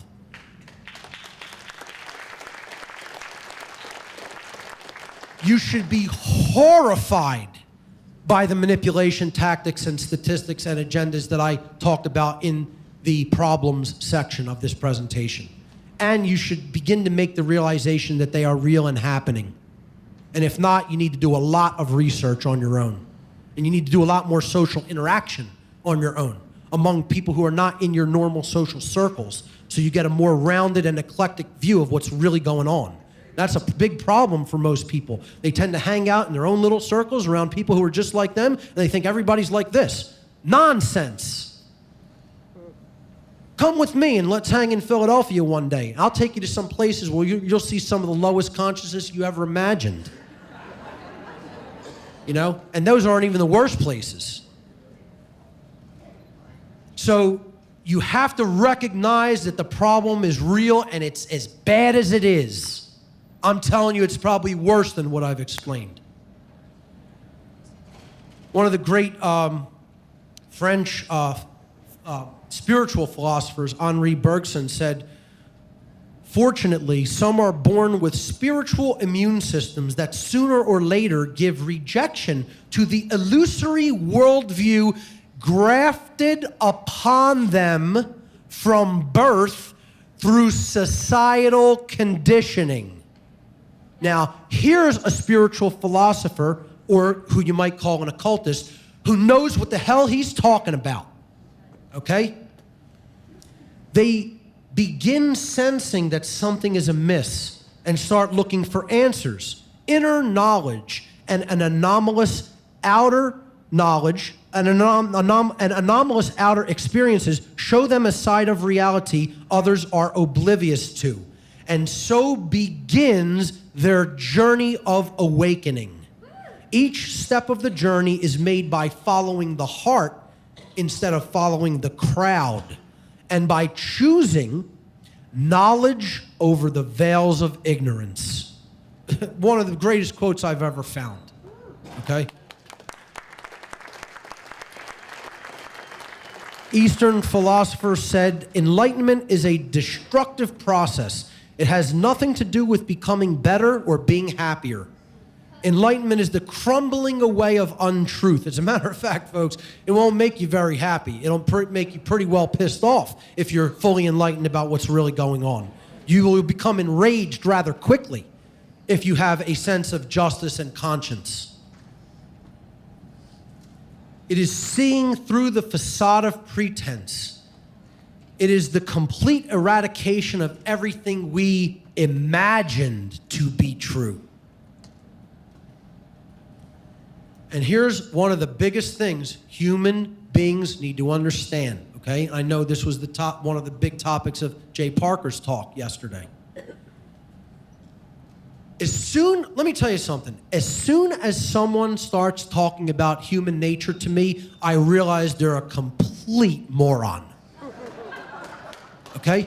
I get as offended about that as you like. Okay? As soon as someone mentions the term, oh, that's human nature, you're a moron. You don't know what the hell you're talking about at all. Okay? And I don't even need to qualify that. I'm just making that statement. Okay? Making that statement. There is no such thing as human nature, folks. There is no such thing. Actually, there is such a thing, but it's so negligible, okay, that it's barely even worth attributing any of that to why we do the behaviors that we do. That's like saying, you know, I take this computer and I take an identical computer and put it next to each other, okay, and we're going to ask, what is the nature of this computer, of these two computers? Is one good and is one evil? Is one flawed and is one okay? Well, hey, there could be hardware problems. Let's say they've all been quality controlled. They have the exact same specs. They're working perfectly to perform the hardware is working perfectly. Two identical machines. What's the nature of those computing machines? To compute data, to take data in through input, to process it in the processor, okay, and then to put it out through some type of output device. That's the nature of a computer. That's what you do with a computer. What determines whether the computer performs efficiently or not, okay? What are the qualities that the computer has to have to work efficiently? It's got to have a good file system format on the hard disk drive. It's got to have an operating system that is functioning properly and doesn't have a lot of bugs. It has to have good software programs that you could put data through and transform data with. And then it has to have good output devices to put the data that you're processing and reworking out onto the screen or on the internet or onto a printer or something, okay? So, the nature of a computer is that it computes information. That's all it does. Well, what is the nature of a human being? It's very similar to the nature of a computer. Not to say that human beings are computers, because they are not computers. They're not just biological computers. But we have a similar nature to a computer in that we take information into ourselves, we process it, we weed it out for inconsistencies, and then we act upon it in society. This is the trivium method. This is the trivium process. Input, processing, and output. Okay? So, human beings, their actual nature is, like a computer, they are a programmable species. The nature of a human being is that a human being can be programmed to behave in a certain way. That's our nature. This is what parenting is ultimately all about. Okay? You program into a child, parenting and education, you program into a child behavioral input data. It's processed in the mind, in the psyche of the child, and then they display the behavior on the screen of life. That's the output called human behavior. Human beings are programmable like computers. Like a computer, if a human being has a bad file system format, this is all the conditioning and all the data that a human child takes in during the formative years or the format years. You're laying the format down of the child's mind, okay? If it has a bad operating system, well, what's our operating system? Our operating system is our culture that we're operating in, our society. If that's already fouled and polluted and really messed up, and people's brains are badly damaged and their behavior is really bad, you're already operating at a disadvantage because your operating system that you're working in is already totally screwed up, okay? And if they have bad software programs, if they've been given bad software programs full of bugs, okay, that's the rigid and erroneous and dogmatic beliefs that people have been conditioned to accept through social engineering. In other words, that's religion. That's false religion, let me qualify it by saying, okay? If you have all of those qualities in place, well, what do you think's going to happen? You think the person's going to be a well-adjusted person? You think they're going to really have a lot of knowledge? They're going to be a person who really behaves properly toward other people, who wants to uplift consciousness, who wants to uplift themselves and others? Good luck. Good luck with that. You ain't ever going to get that in those conditions. Never. Can't happen. Not only won't it happen, not possible to happen. Okay? If you have all of those things, the file format, which is the formative programming of the child, the operating system, and the software programs, meaning horrible belief system in place, you're going to get bad output on the screen or on the internet or on the printer. And those output devices are called human life. Don't expect any good output on those devices, on that device called life. You're not going to get it. You're going to get junk output, garbage. So and once that's bad for multiple people, it collects, it grows in the aggregate sense. And then you have deteriorating conditions in the aggregate scale, the mass scale of humanity. Like a computer, the behavior of a human being will largely depend upon its programming or parenting, okay, or raising of the child. So then the question has to become, well, who's doing that programming? Are people who actually care about the being and want to strengthen it and uplift it in consciousness doing that programming? Or are people who want to make its mind mush so that that being is a good slave doing that programming? I'll tell you who's been doing it, and it ain't good parents. Because if we had good parents in this world, this shit wouldn't be going on.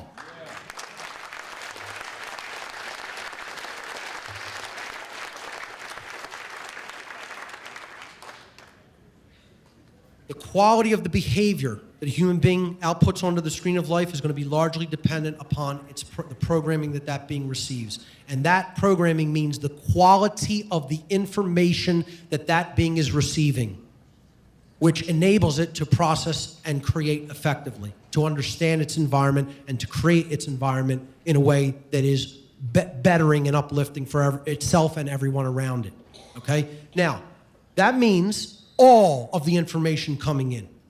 That means food, air, water, and actual what we think of as information, as data about things going on in the world. All of that has to be pure and non-polluted, okay? Or you're going to get errors in the biological system, errors in the psychological system, okay? If garbage goes into a human being, garbage comes out of the human being. If quality information and quality nutrients and quality energy goes into a human being, quality comes out of the human being. And they put out into the world good, positive energy. So if the world is the way that it is, by absolute definition, what do we have to be programming our children with? Quality or garbage? Garbage, largely. Or the world could not be the way it is. It could not manifest itself the way that it is. So, that's the hard truth. That's what human nature is, folks. Not just one way, oh, it's good or bad, or this is just the nature of how people behave. They're always just going to be programmed by their genetics to behave that way, and there's nothing they can do about it. Nonsense. We have free will choice. We exist in a free will universe. You always have a choice. You're not controlled by your genes. Consciousness precedes gene expression. You change the way you think and believe, you could change the manifested result in the so-called external domain called the world.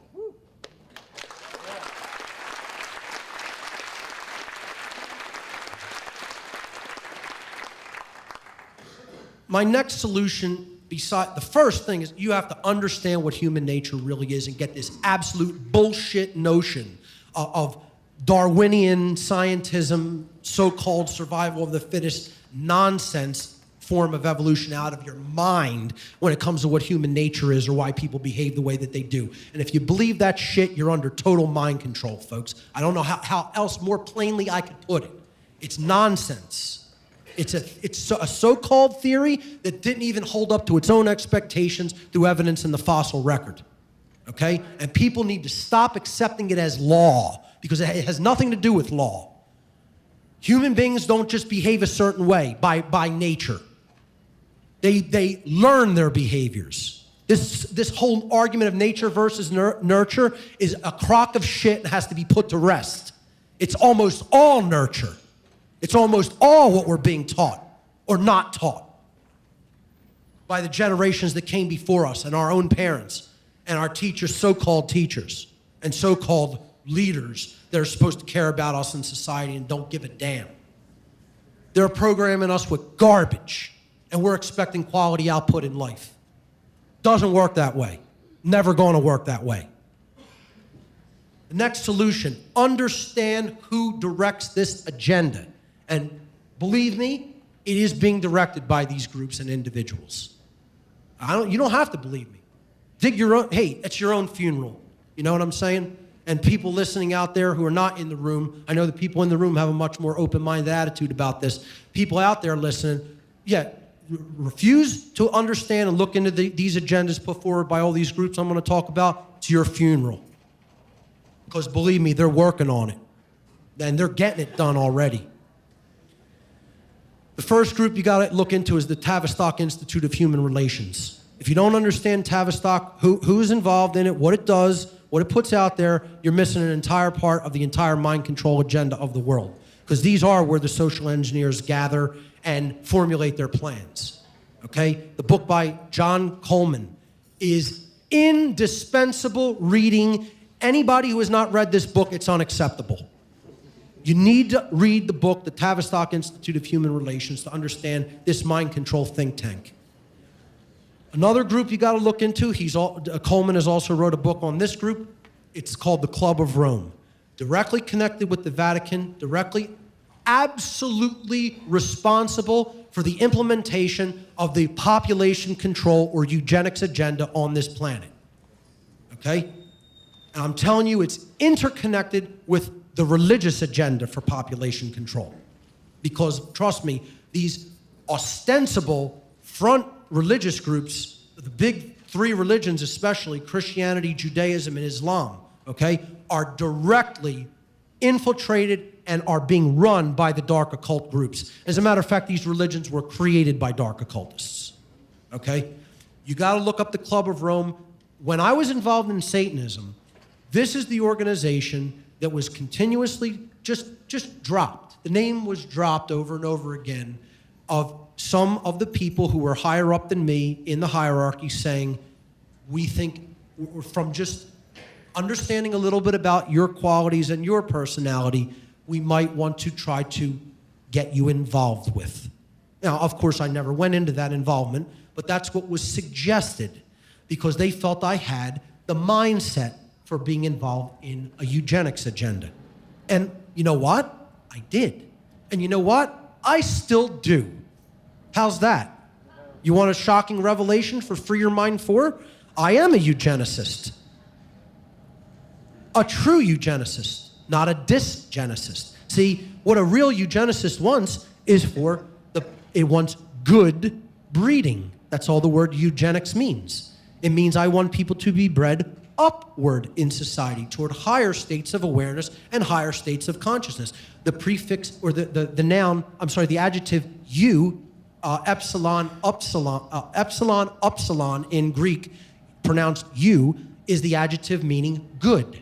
And then genos is the other part of eugenics. Genos means race or stock or breed. So it just means creating a better breed of person. That's all it means. Okay, so I truly want eugenics. I don't want dysgenics. As we said yesterday, you can't really call the social engineers of the world eugenicists. They're not trying to breed humanity for the better. They're trying to downbreed us so that we cull ourselves and help them cull us. That's dysgenics. That has nothing to do with good breeding. That's bad breeding. So, they thought that I would be suited to help them in their work of dysgenics when I was involved in Satanism because they saw a certain characteristic skill set within me that they wanted to exploit, okay? And see, that's the thing. I did understand what so-called eugenics, what it really is dysgenics. I understood it. They knew I had a grasp of what it really was and how it worked. That's why they wanted to bring me involved in that agenda, okay? It's part of like understanding a psychopath. You can't really deeply understand the level of evil that's going on in the world unless you can put your mind into that mindset. This is part of the problem, folks. People can't envision evil. They can't envision a psychopathic mind state. That's a bad thing not to be able to do that. People will think, oh, why would I want to try to imagine that or put myself in that position? If you can't visualize that level of evil, you can't understand how it's operating. If you can't visualize how someone would want to control a whole population, it's hard for you to even grasp that this is being done because you can't even conceive of the mindset of the people who are doing it. It's almost too fantastical for the mind to accept. And people would think, oh, that's a great thing. That means I'm not ever in these bad, horrible mindsets thinking like this. No, it's not. It's not a good thing. It's a very bad thing that people can't think like that. You have to have the ability to shift your mind into that almost psychopathic mindset. It's something I call having the psychopath. You don't have that aspect to your personality. You can't understand the level of evil that we're up against, let alone fight it. Not possible without having that dark and shadow side to yourself. Not possible. Other groups, intelligence agencies, abound in this agenda, particularly the United States Central Intelligence.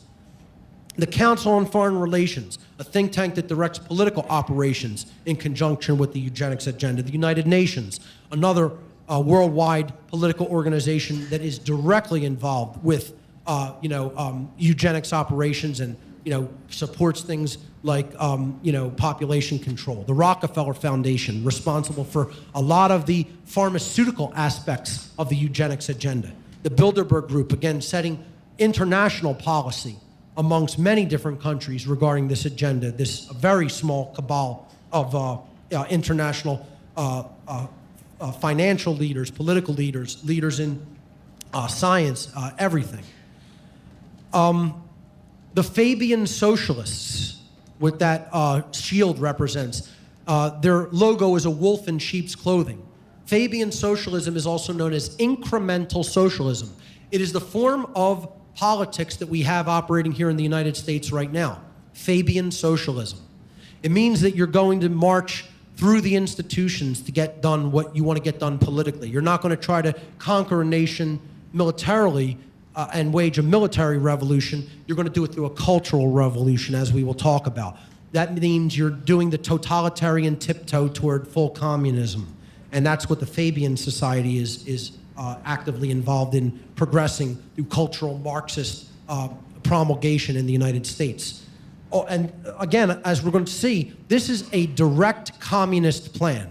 This is a communist agenda, folks, to weaken the entire fabric, the main essence that strengthens the fabric of a culture, which is the familial bond between man and woman.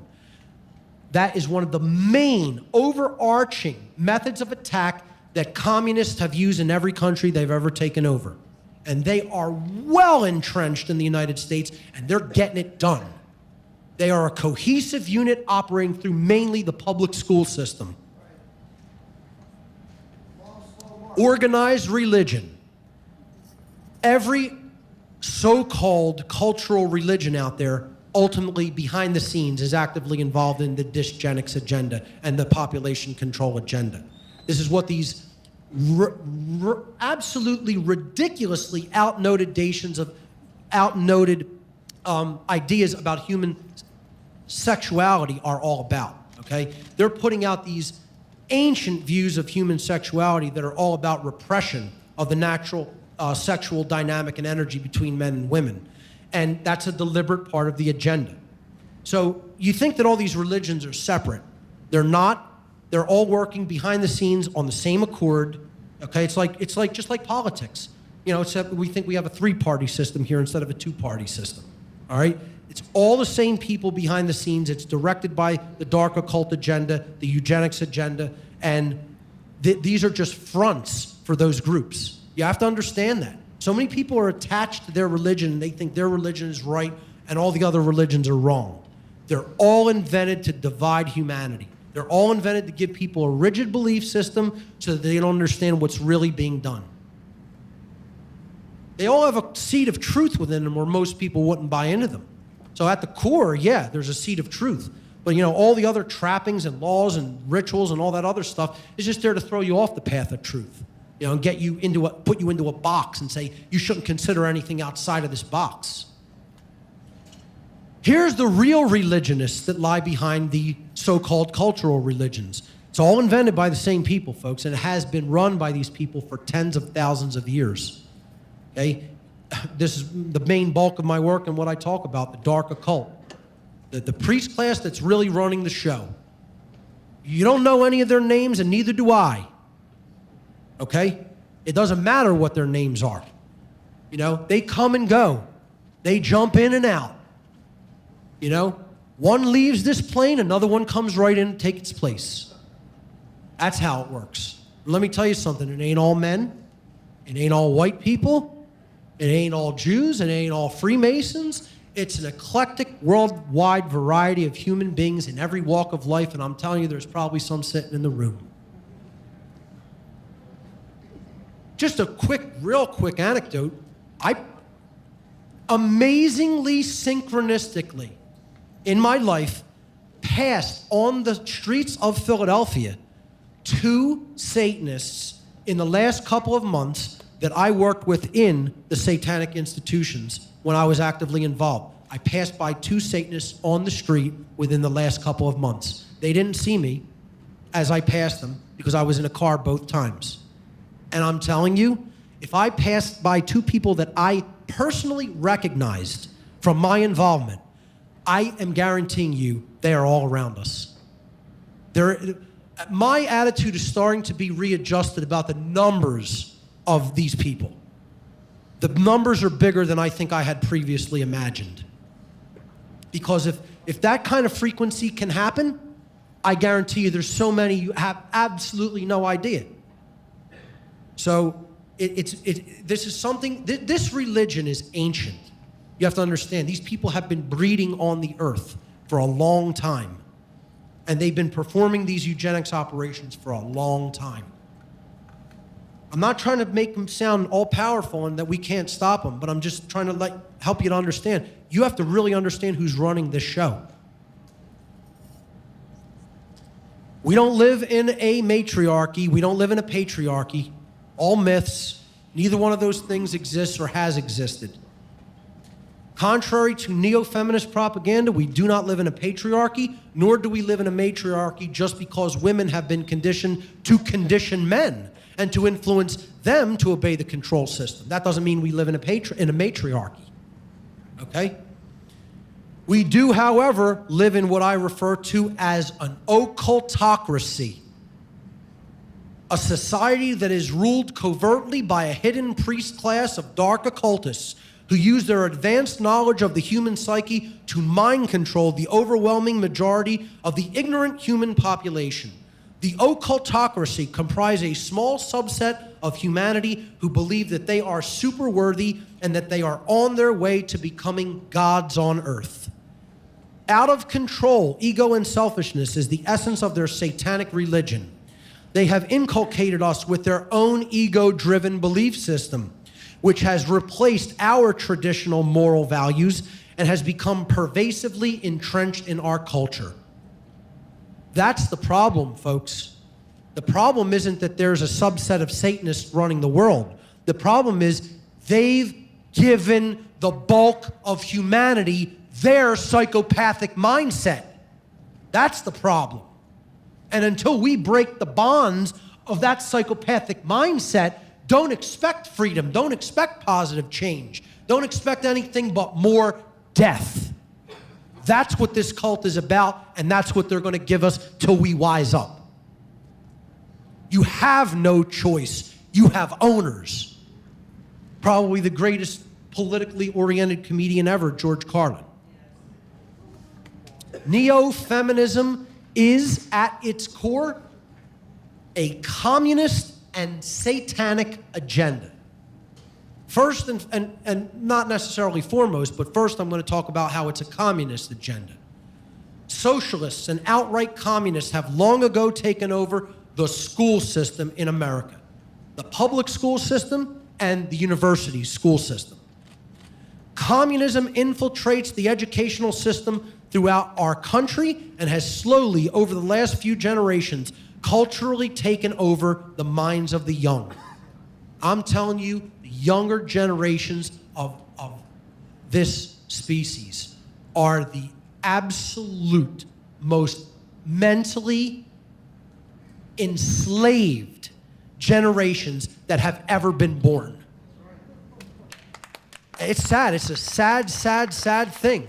And it's a testament. It's a testimony to how well this enslavement agenda is proceeding and working through the school system.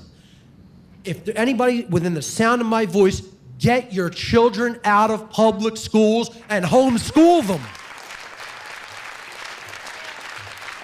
Their minds are being destroyed in the public school system. They are being blatantly programmed to accept communism. All 10 planks of the Communist Manifesto are in place in America. Not 1, not 3, not 5, not 7, all 10. Do the research and understand what the actual tenets of communism are, and you'll see all of them are in place. This makes this nation a de facto communist regime. And sadly, most people in America cannot even define what communism is. They don't even understand it's the takeover of the means of production by the state. They don't understand it's a system of enslavement. They think it's a worker's paradise. Absolute bullshit propaganda put out by dark occultists. That's all. They want people to think it's an absolute paradise to be a working slave for the party members at the top who are an occultocracy.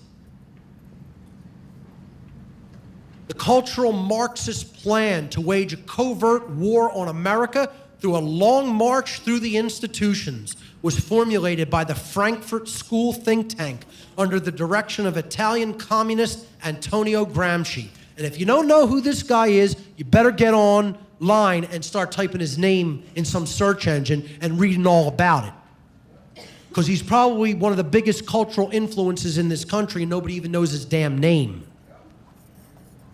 Realizing America could not be conquered easily from without, Gramsci's plan was to weaken it over time by infiltrating its institutions and creating socially divisive issues and strategies. This would produce the long-term effect of dividing the genders and destroying the familial dynamic, the familial bonds between man and woman in society. You have to weaken those bonds to weaken the society at a core level. This would pave the way for the takeover by the party. And it ain't gonna look like that party there. It's more gonna look like political gulags and concentration camps and starvation of mass numbers of people, like it always does in this failed bullshit system that people still think is so idealistic and desirable. If you think that way, you got your head up your ass. Here's some quotes from communists. V.I. Lenin said, "Give me 4 years to teach the children, and the seed I have sown will never be uprooted." Yeah, that's called the university system. Nikita Khrushchev, who told America that communists would silently bury us and that our children would wake up and the country would all be communist already. And you know what? He wasn't lying. He was telling the truth, this sick, depraved occultist. They're getting it done because we're not on the same page yet. We're still not on the same page. It's almost mid-2016. Humanity still ain't on the same page about what's going on. Their head's still in their television and their mouths are still full of GMO food. Your children's children will live under communism. You Americans are so gullible. No, you won't accept communism outright, but we'll keep feeding you small doses of socialism until you will finally wake up and find that you already have communism. We won't have to fight you. We'll so weaken your economy until you fall like overripe fruit into our hands. Yeah, that's not happening. Don't worry about it. America, Joseph Stalin, America is like a healthy body, and its resistance is threefold. It's patriotism, it's morality, and it's spiritual life. And I would suggest he's talking about the real patriotism, not the absolute nonsense kind of thinking that your country can never do any wrong. He's talking about patriots like me. That's the kind of patriots he's talking about. And you know what? He's absolutely right about that first part of the statement. That is America's immune system. And it's slowly growing. If we can undermine these three areas of true patriotism, morality, and spiritual life, America will collapse from within. Don't worry about it. It's not part of the plan. It's not happening. When we get ready to take the United States, we will not take it under the level of communism. We will not take it under the label of socialism. These labels are unpleasant to the American people and have been speared too much. We will take the United States under the labels we have made very lovable. We will take it under liberalism, progressivism, under democracy, but take it we will. Alexander Trachtenberg at the National Convention of Communist Parties 1944. They've been busy. But, don't worry about it because there's no communist plan to take over America. It's not happening. Neo-feminism is at its core a satanic agenda, which we've already somewhat talked about. But I want to even offer total proof of this. And they're very blatant. Believe me, one thing I'll tell you about Satanists when they talk amongst themselves or to people who they're directly outreaching to openly, they're very candid about what they are doing.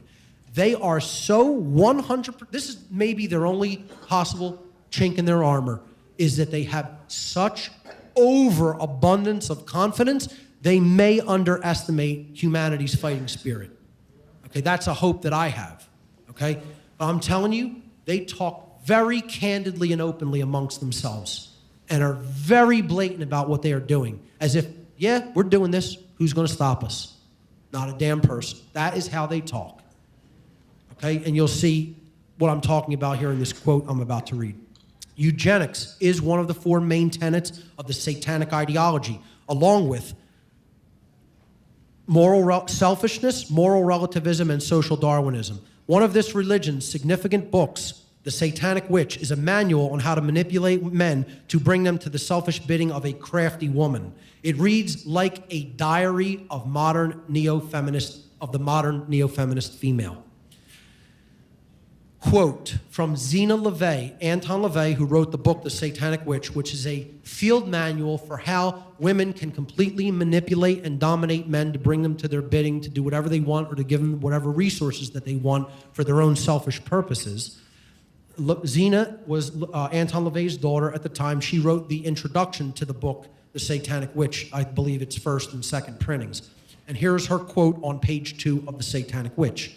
The Satanic Witch, among many other things, is a guide to selective breeding, a manual for eugenics. Right on the second page of the introduction to the book, very candidly and openly admitting this is what it is, this is what we are doing. Because they know most people are never going to read this thing, okay? Because you're going to see, oh, that's all about Satanism, and I don't want to fill my mind with that.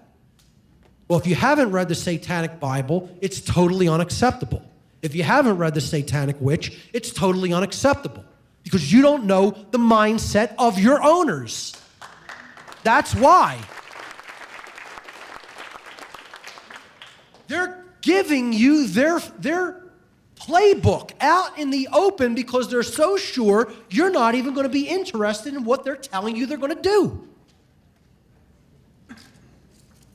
See, this image I wanted to throw into the presentation because it represents, it's a perfect representation of that unholy feminine energy that I'm talking about, the destruction of the sacred feminine. In biblical allegory, this is the Lilith energy. That's what we're talking about here, okay? This isn't about the nature of the female. This is about the absolutely egoic, mind-controlled state to want to be God, to want to control, that the feminine essence can be twisted into, okay? That's the Lilith energy. That's what we're talking about here, okay? This agenda at its core is based upon that unholy energy. It's just a name, folks. So I don't believe in it as an actual embodied deity or anything like that. It's a conceptual idea that represents aspects of ourselves that could go completely rotten and perverted. So the solution is to awaken the sacred feminine energy, the Eve energy, if you will, the Sophia energy. That's what needs to be awakened. Wisdom, true wisdom, care for truth, okay? The heart-based intelligence, a desire for justice and morality and natural law, and true equality under rights, which is what the ancient goddesses symbolically and allegorically represented in every ancient mystical tradition and every ancient wisdom tradition. We have to embody, both men and women, the lost principle, care for truth. The lost principle is the dynamic of care, What we care about on a day-to-day basis acts as the driving force of our thoughts and actions. Therefore, care can be seen as the ultimate generator of the quality of our experience. This principle has often been referred to as the generative principle, the sacred feminine creative principle. The word generative comes from the Latin verb generare, which means to make or to create. It is the motherly, womb-like energy, the nurturing, creative energy that we all have within us, both male and female. This is not about gender. This is the principle of mental gender or spiritual gender. All beings, regardless of their physical gender, carry these qualities, both masculine and feminine, within us. Most people, however, don't care about the truth. They only care about what works in their favor, no matter how unfair and inhumane those conditions happen to be, or what the result of their getting happens to come from inhumane and unfair conditions. And you know what that ideology is called, ladies and gentlemen? Thank you. Repeat it after me. Satanism.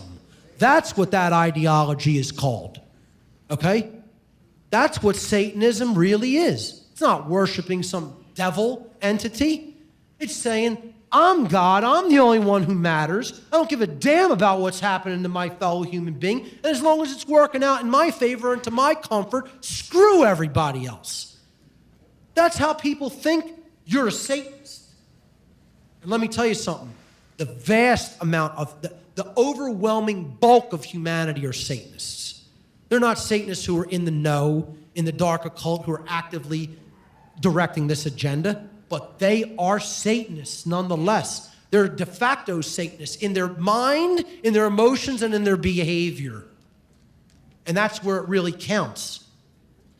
And that conditioning leading to that, the living of that type of a lifestyle is what's keeping the world a prison. And until that mindset goes, we free ourselves of that satanic mindset, expect to live in a prison. Hell, exactly. That's correct.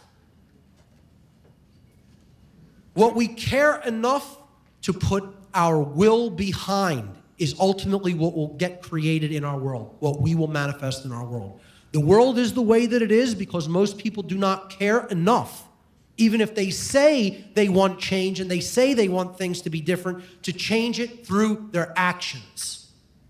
And people hate when I say this because they're like, well, what you're saying is more people really ultimately want it that way. Yeah, it doesn't matter what you say you want. It matters what you do, ultimately. See, that's the whole thing. There's one choice or another. You accept it to stay the way it is, or you actually take action to change it. And if you're not actively involved in that process, again, you're part of the problem and you're helping things stay the way it is, whether you say you want it to change or not. That's what the principle of care is about. You have to care enough to get up and do something about it. And that means speaking to other people. That means it doesn't matter how uncomfortable or how uncomfortable the situation may get or how crazy you may be perceived by other people. Doesn't make a damn bit of difference. You got to speak it anyway. See, and part of that process, part of this healing process, because all of this is ultimately about the lack of true self-esteem. That's where all of this desire to control comes from. It comes from people who are ultimately inwardly self-loathing. So all fear, all this fear, that's where it's produced from. Okay, thank you. It's a self-loathing mentality. Somebody who truly loves themselves doesn't want to try to control other people, folks. It's real simple. You truly love yourself at a deep, fundamental, core spiritual level, you're not trying to control the behavior of anybody else. I'm not interested in being anybody's leader or master or ruler, you know? Now, I'm uncomfortable even trying to be a teacher of this information because I don't really want to do this. I don't want to do this with my time. I'm going to continue to do it because I know I have the moral responsibility, knowing what I know, to continue to do it. This isn't how I want to spend my time. You know? I want to go ride my bike. I want to do martial arts. I want to make smoothies and juice. Get my health in even better shape than it is. You know? I want to play music. That's what I really want to be doing with my time. You know? I want to go see other bands play. I enjoy creating. I want to get better at art. You know, and creative endeavors. This isn't what I want to do. you think this is what I want to do, you got to be on really, really, really bad drugs. Keep them away from me if that's what you think. The word respect is derived from the Latin prefix re, meaning again, and the Latin verb spectare, meaning to look at. True respect means that you have to do the internal shadow work and take another look at yourself, your own attitudes, your own emotions, your own behaviors. And that's one of the hardest things for any human being to do. To ask the question, who am I? And do I truly like myself? You know? You want to talk about the real hard work. That's harder. That you got to do that first before you get involved in the great work. You know? That's the hardest work there is to do. That's the long, treacherous, dark night of the soul. You know, where I almost lost myself, the connection to my higher self, and went into such depressed states that I contemplated suicide and, you know, just wanted to just not be alive anymore. You know, that's where that dark process will happen. But once you go through it, I guarantee you do that shadow work, you'll emerge out the other side transformed.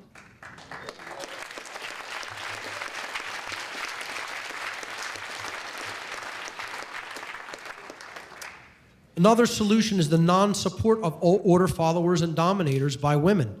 Women need to step into their empowering roles as influencers of human morality, which they very much could be again.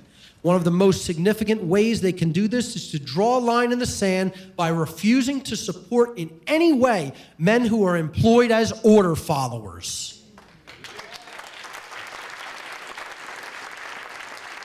Any man accepting a job in which they engage in the initiation of violence and coercion should be encouraged by women to quit that immoral job and to find a moral one.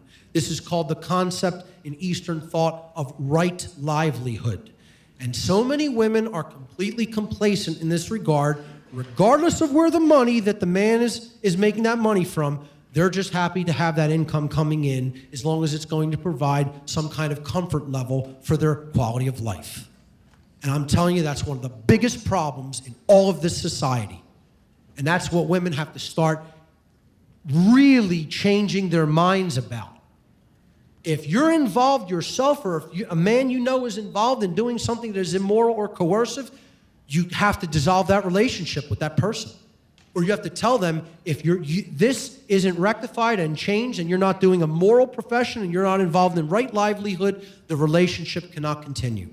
You could continue to do that, but not with my support. Now, how many people are willing and prepared to do that? You know, even if it means discomfort.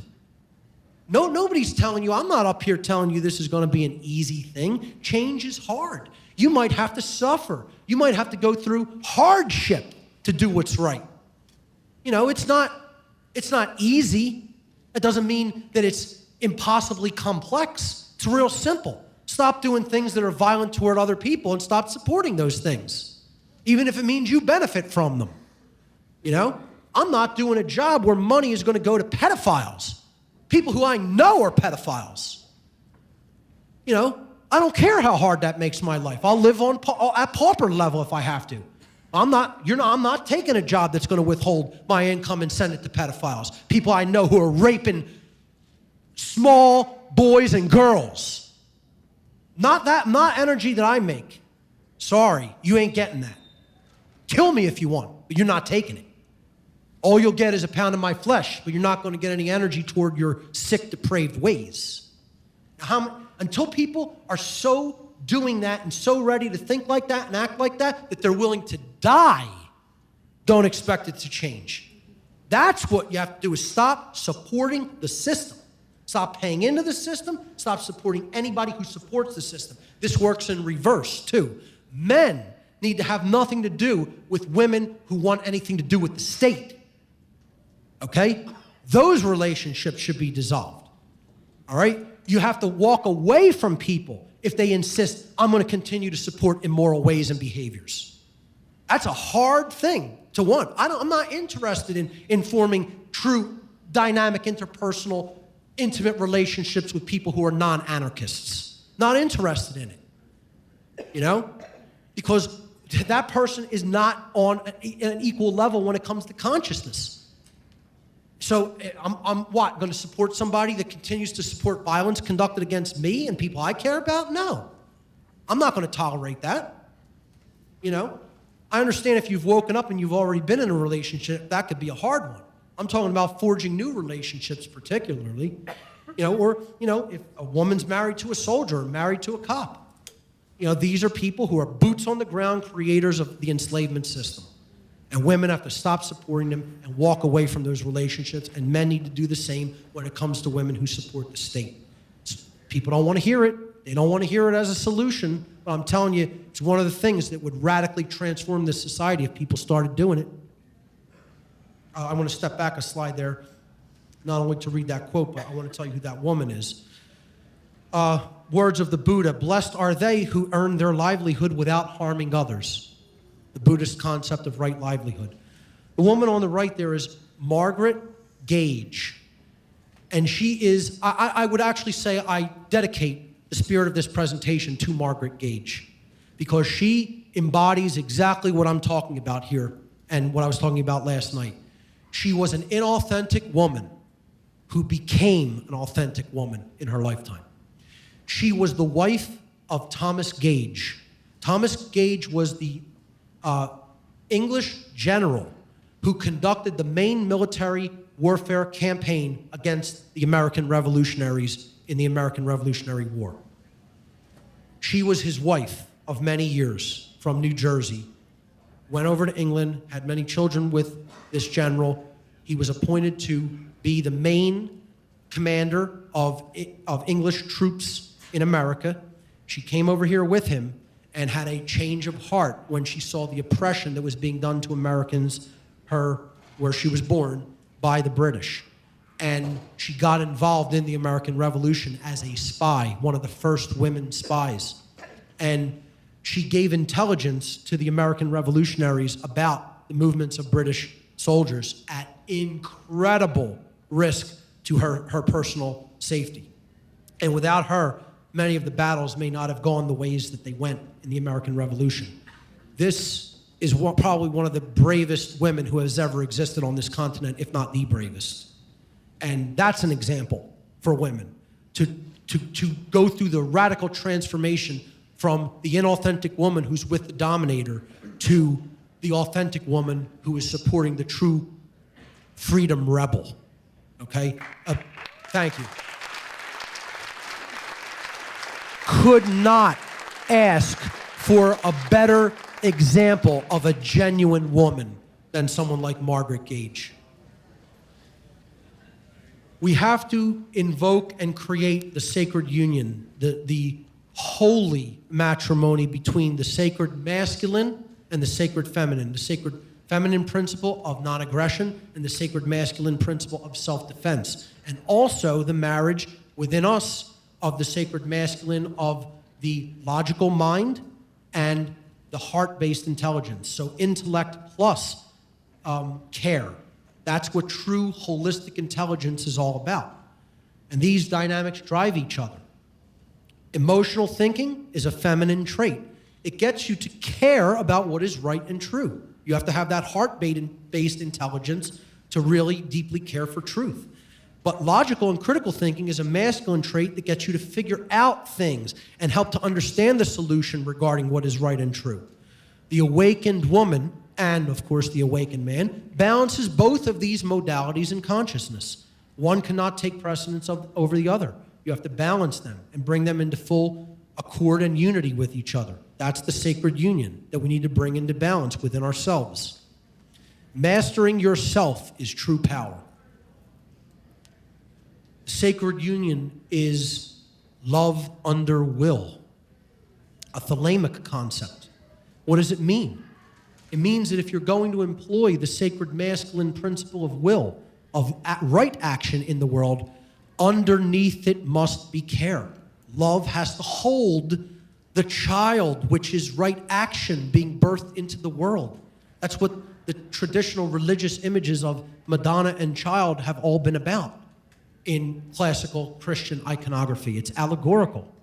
You know, if you understand real esoteric Christianity, you know, this is care supporting in her arms right action and birthing right action into the world. The sacred feminine gives birth to the sacred masculine.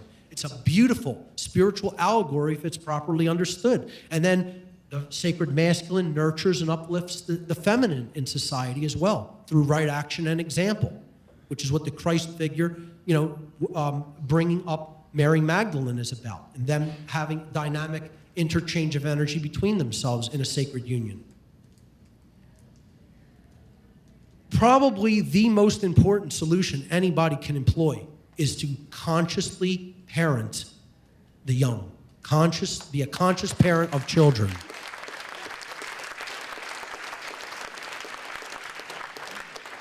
Folks, do not sugarcoat the truth to your children. They will call you on your bullshit. Okay? Teach them the truth at a very early age. Do not try to shelter them from reality. Speak plainly and simply to them. They can understand. Okay? They're more resilient than you think they are, too. They can take more than a person who's already been conditioned for half their lifetime can take. Be honest with them. Feed them good nutrition, healthy, nutritious meals. Make them active. Build them up strong. They got to be strong beings. This isn't about just, nurturing them emotionally. It's got to be physical too. The emotions, of course, have to be there. But we have to build strong people who are going to actively resist this immoral system. Not only mentally and psychologically and philosophically, but physically if necessary. Incredible meme here. I will not sentence my children to a future without liberty. That needs to be every parent's primary concern. I've talked to actual parents and said they're taking freedom away not only from us, but the future generations. And I've heard back, all I can worry about is putting food on my table. I'm like, you don't love your children. I'll say that right to a parent's face, and then they'll get all over my ass for saying that to them and saying I have no room to talk because I don't have a child. And they'll say, oh, you didn't take the responsibility of having a child, so you're not qualified to say that? Bullshit. I'll say it right to a parent's face who says they're not concerned about freedom. You don't love your goddamn children.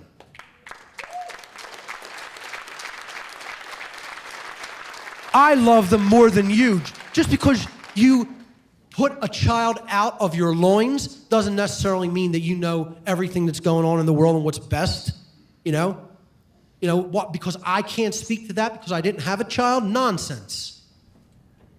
So, that we have to get on parents' cases like this because they're failing.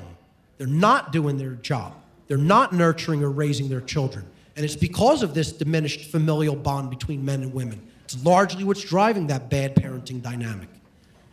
So I highly, highly recommend the works of Lennon Honor on conscious parenting because he's done a lot of great work on that. And many others. Awakening the sacred masculine is as important as awakening the sacred feminine. And I'm talking about awakening this dynamic across the board in both genders, particularly in women. More women have to get behind the notion of legitimate rebellion. There are such things as legitimate physical rebellions, and they're not putting the lion on there for no reason. It's an understanding of courage and sacrifice and what may have to be done, even though it's incredibly uncomfortable and distasteful. If your woman isn't a revolutionary, she will persuade you to be a slave and to accept those conditions of slavery willingly. That's why we need more women rebels.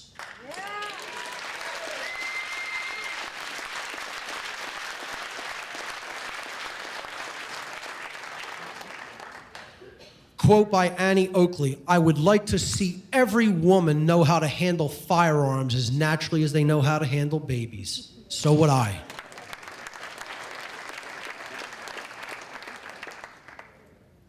Resistance is victory. Resistance, ladies and gentlemen, is victory.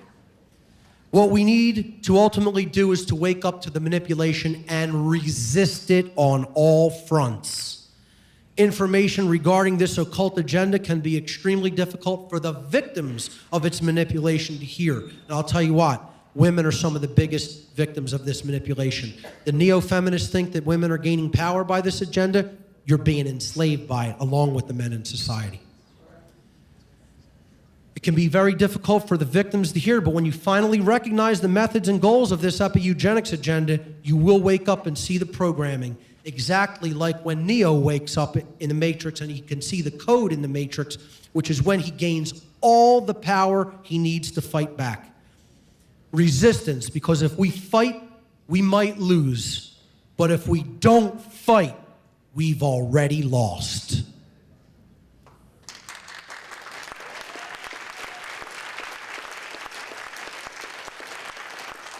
Folks, we're at war. It doesn't matter if you don't like the term fighting and resistance. You're at war. War is being waged on you now, already. It's not coming. It has been ongoingly waged upon you and your children. That's what has to be consciously recognized, and it's time to fight back.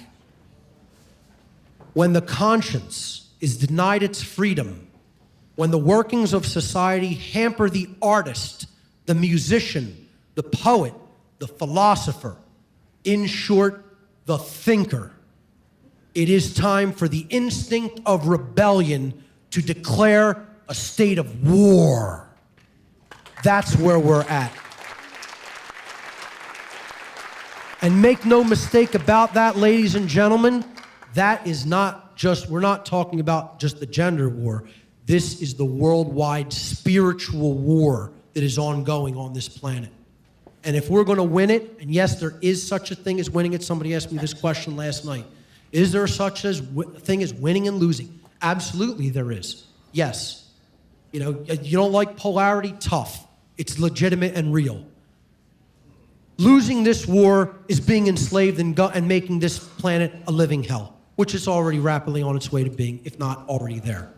And winning it is being free, having and expressing your natural human rights as a being, and going on to higher states of consciousness and building things that we could scarcely even imagine that we can do, and realizing the true human potential. That's winning.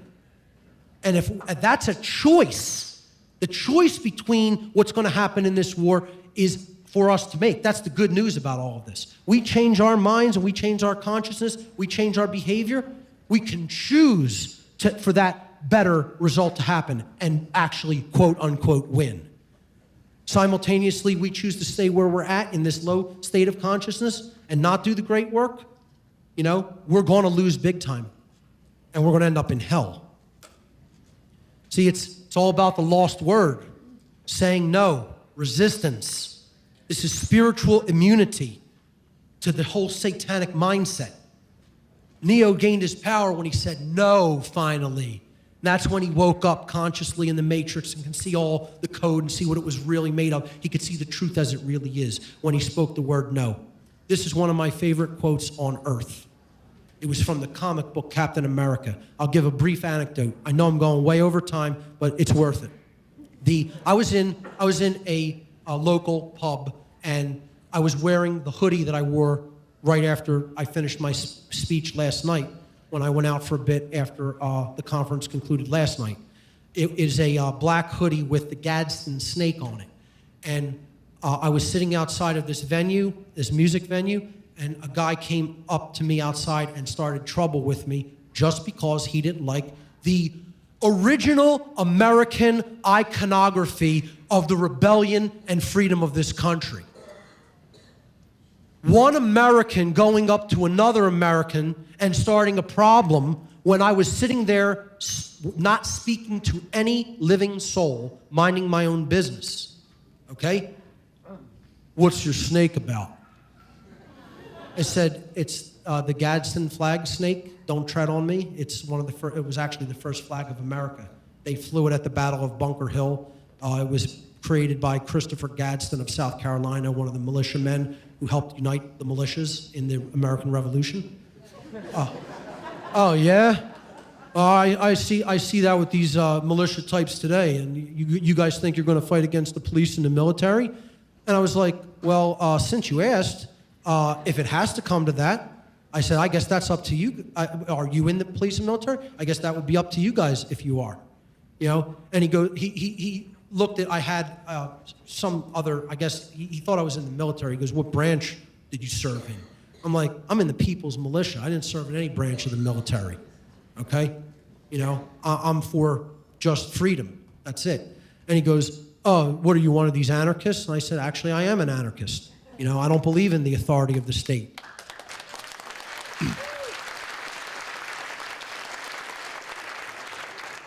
So his girlfriend was there and was listening, and I started to explain what anarchy meant etymologically. It comes from the Greek an, which means absent or not present, and the word archon in Greek, which means master or ruler. And when I explained that, his girlfriend suddenly turned very had this logical look on her face, like, wow, yeah, that makes a lot of sense, because it means, you know, the absence of ruling anybody, and the absence of ruling means there's no slavery, so you're free. I said, exactly, that's what it means. He got so angry that his girlfriend agreed with me when I explained the etymological meaning of anarchy, that it's like this rage came over his face, and he said to me, if you don't like it here, why don't you move? And I said, well, I'll answer that question. I remained very, very calm. As a matter of fact, a friend of mine was sitting there watching the whole thing, and he knew I asked for no part of this conversation. The guy was clearly intoxicated, actually. And I, you know, repeatedly said, you know, nothing's going to be proven or resolved here. You know, we're sitting outside of a pub talking about political issues. Like, you're not going to convince me of anything different. I'm not going to convince you of anything different. I don't even know why you're bothering with this. And his girlfriend was, you know, saying, yeah, he's right. Like, come on, let's go. But he was clearly visibly intoxicated from being inside drinking for a while, and he wanted to continue to pursue it. So he gave me this, you know, typical thing. If you don't like how we run things here, why don't you move? And I said, I will answer that question. I'm not going anywhere because I'm right. That's why I'm not going to move from America.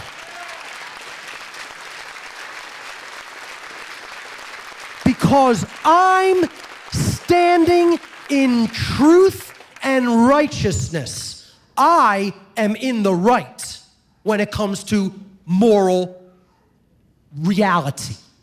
That's the reason I'm not going anywhere. I know the difference between right and wrong. I don't aggress against other people's rights, and no one should aggress against mine. And I'm living in those principles, and because I'm right about those things, don't expect me to leave. If anything, you should leave.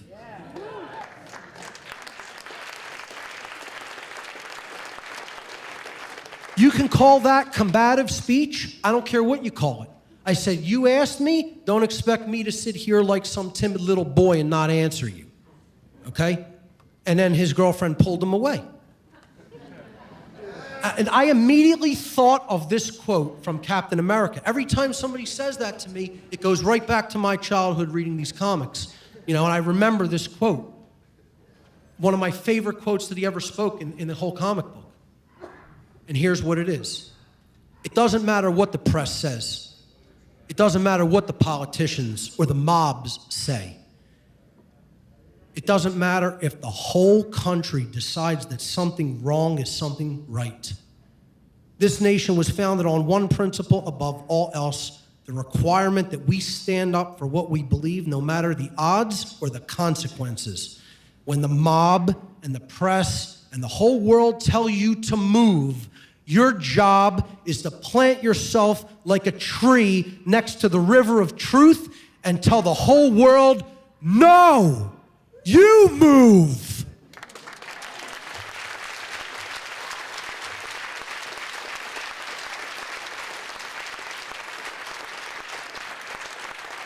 And that is the energy of the lost word, which people have to fall in love with and understand at a deep, deep core soul level. The word no is the most powerful word in the universe. When we say no, we reclaim all of our natural rights and we take back our power. And that means you have to be willing to defend those rights. Not just philosophically, but physically if required to do so. And that's what our ancestors understood. And that's what too many of us have forgotten. Particularly women have to develop the courage to let go. Attachment is a big spiritual stumbling block when it comes to how the true sacred feminine in all of us is manipulated. People want things to be orderly and peaceful and comfortable. We may not be able to get to where we want to go at the point that we're at in total comfort and peace and order. It may require a period of chaos, and we have to be willing to embrace that fearlessly if we're going to get to where we want to go. The control system has to go by any means necessary to dissolve it. It has to all burn down. Out of that chaos, the authentic man and the authentic woman will be the survivors, and they will build the new world. In a society, thank you, in a society that has destroyed all adventure, the only adventure left is to destroy that society.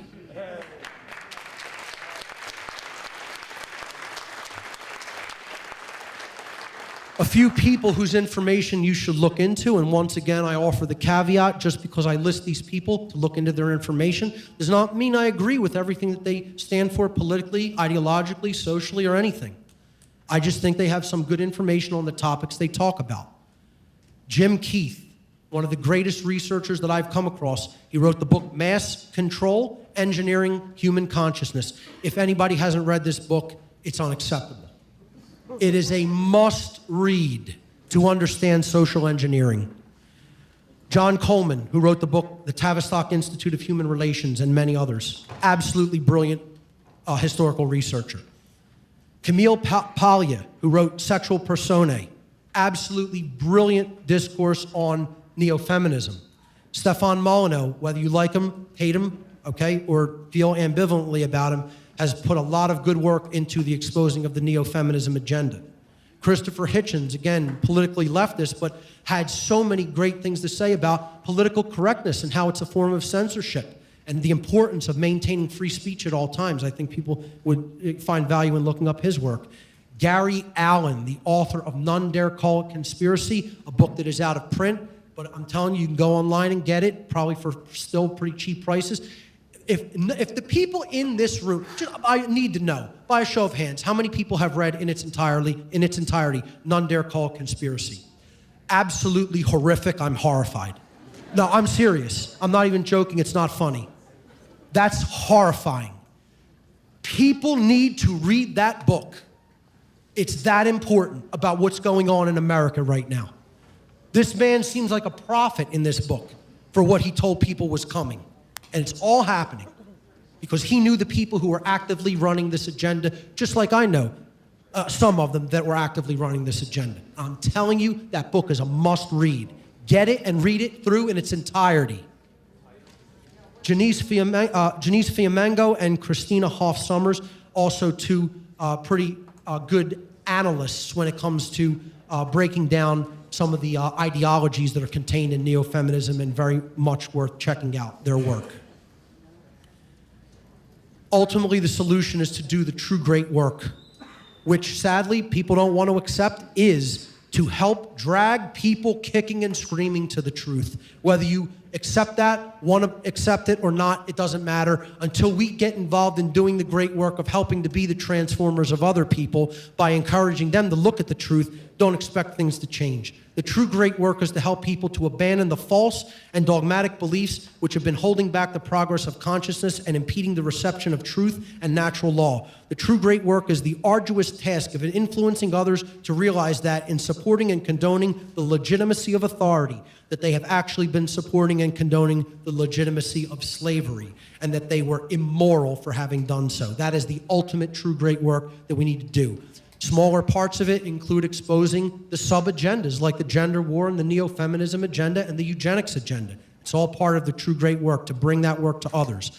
I call this the law of one in zombie land. That's what the true great work really is. And there's good old Rick from The Walking Dead, looking at the zombies and saying, "You're telling me that we're all one?" Yeah, that's right. We are, unfortunately, attached to those who are unconscious and unaware. As unpopular as it is to hear for many people, we live in a shared reality, and we will all share the same social fate. Maybe not the same fate at a soul level, but the same social fate, because the same shared manifestation is going to happen for all, whether they're conscious or unconscious. If we want to change the world for the better without experiencing large-scale societal chaos and disaster, our one great work lies in waking the walking dead. Make no mistake about it. The zombies do have to be awoken. Too many people think that this does not need to occur. I'm telling you, we are connected with those. We are not separate from them. We are not separate from the unconscious. You can call them the sheep all you want, the dead, the unbegun, the uninitiated, the profane, the unwashed masses. It doesn't matter what you call them. You better get to work on waking them up, because they're making decisions about what happens with your life. They affect your freedom. Their ignorance affects all of our freedom. That's what the true great work is to make the darkness conscious. And people ain't interested in that work. They're interested in maintaining their comfort level, not rocking the boat, and not getting in arguments with people, and not being hated by your family members and so-called friends. Maybe that's what needs to happen. Maybe tension and division is what needs to happen when it comes to moral issues. This is what the words of Christ mean in the New Testament when he says, "I came not to bring peace to the earth, but a sword, the sword of truth."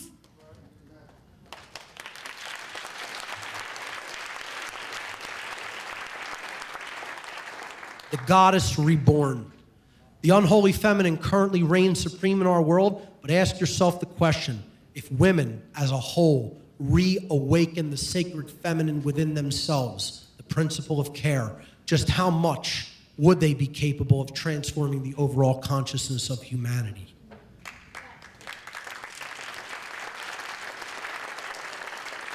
And I would suggest the answer is radically, totally, revolutionarily. That's how much. Women are the traditional nurturers and caregivers of our entire society. If anything, they hold the fate of humanity in their hands. You are more powerful than you know, and they fear the day you discover it. We have to break out of that shell and let the inner lion loose. Lose all the fear. Lose all the trepidation. What are we waiting for? We're the ones we've been waiting for. We're the answer. We need to put the truth out there for ourselves and others. That takes courage to do. We have to step into that lion energy. When sleeping women wake, mountains move.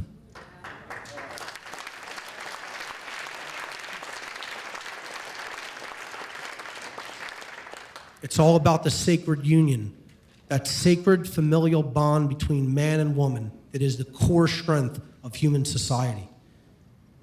The dark occultists don't want that to manifest, but if we set aside all of these divisive things and we bring that sacred union into manifestation, we can turn this planet from a prison to a paradise. Ladies and gentlemen, thank you so much for your kind attention.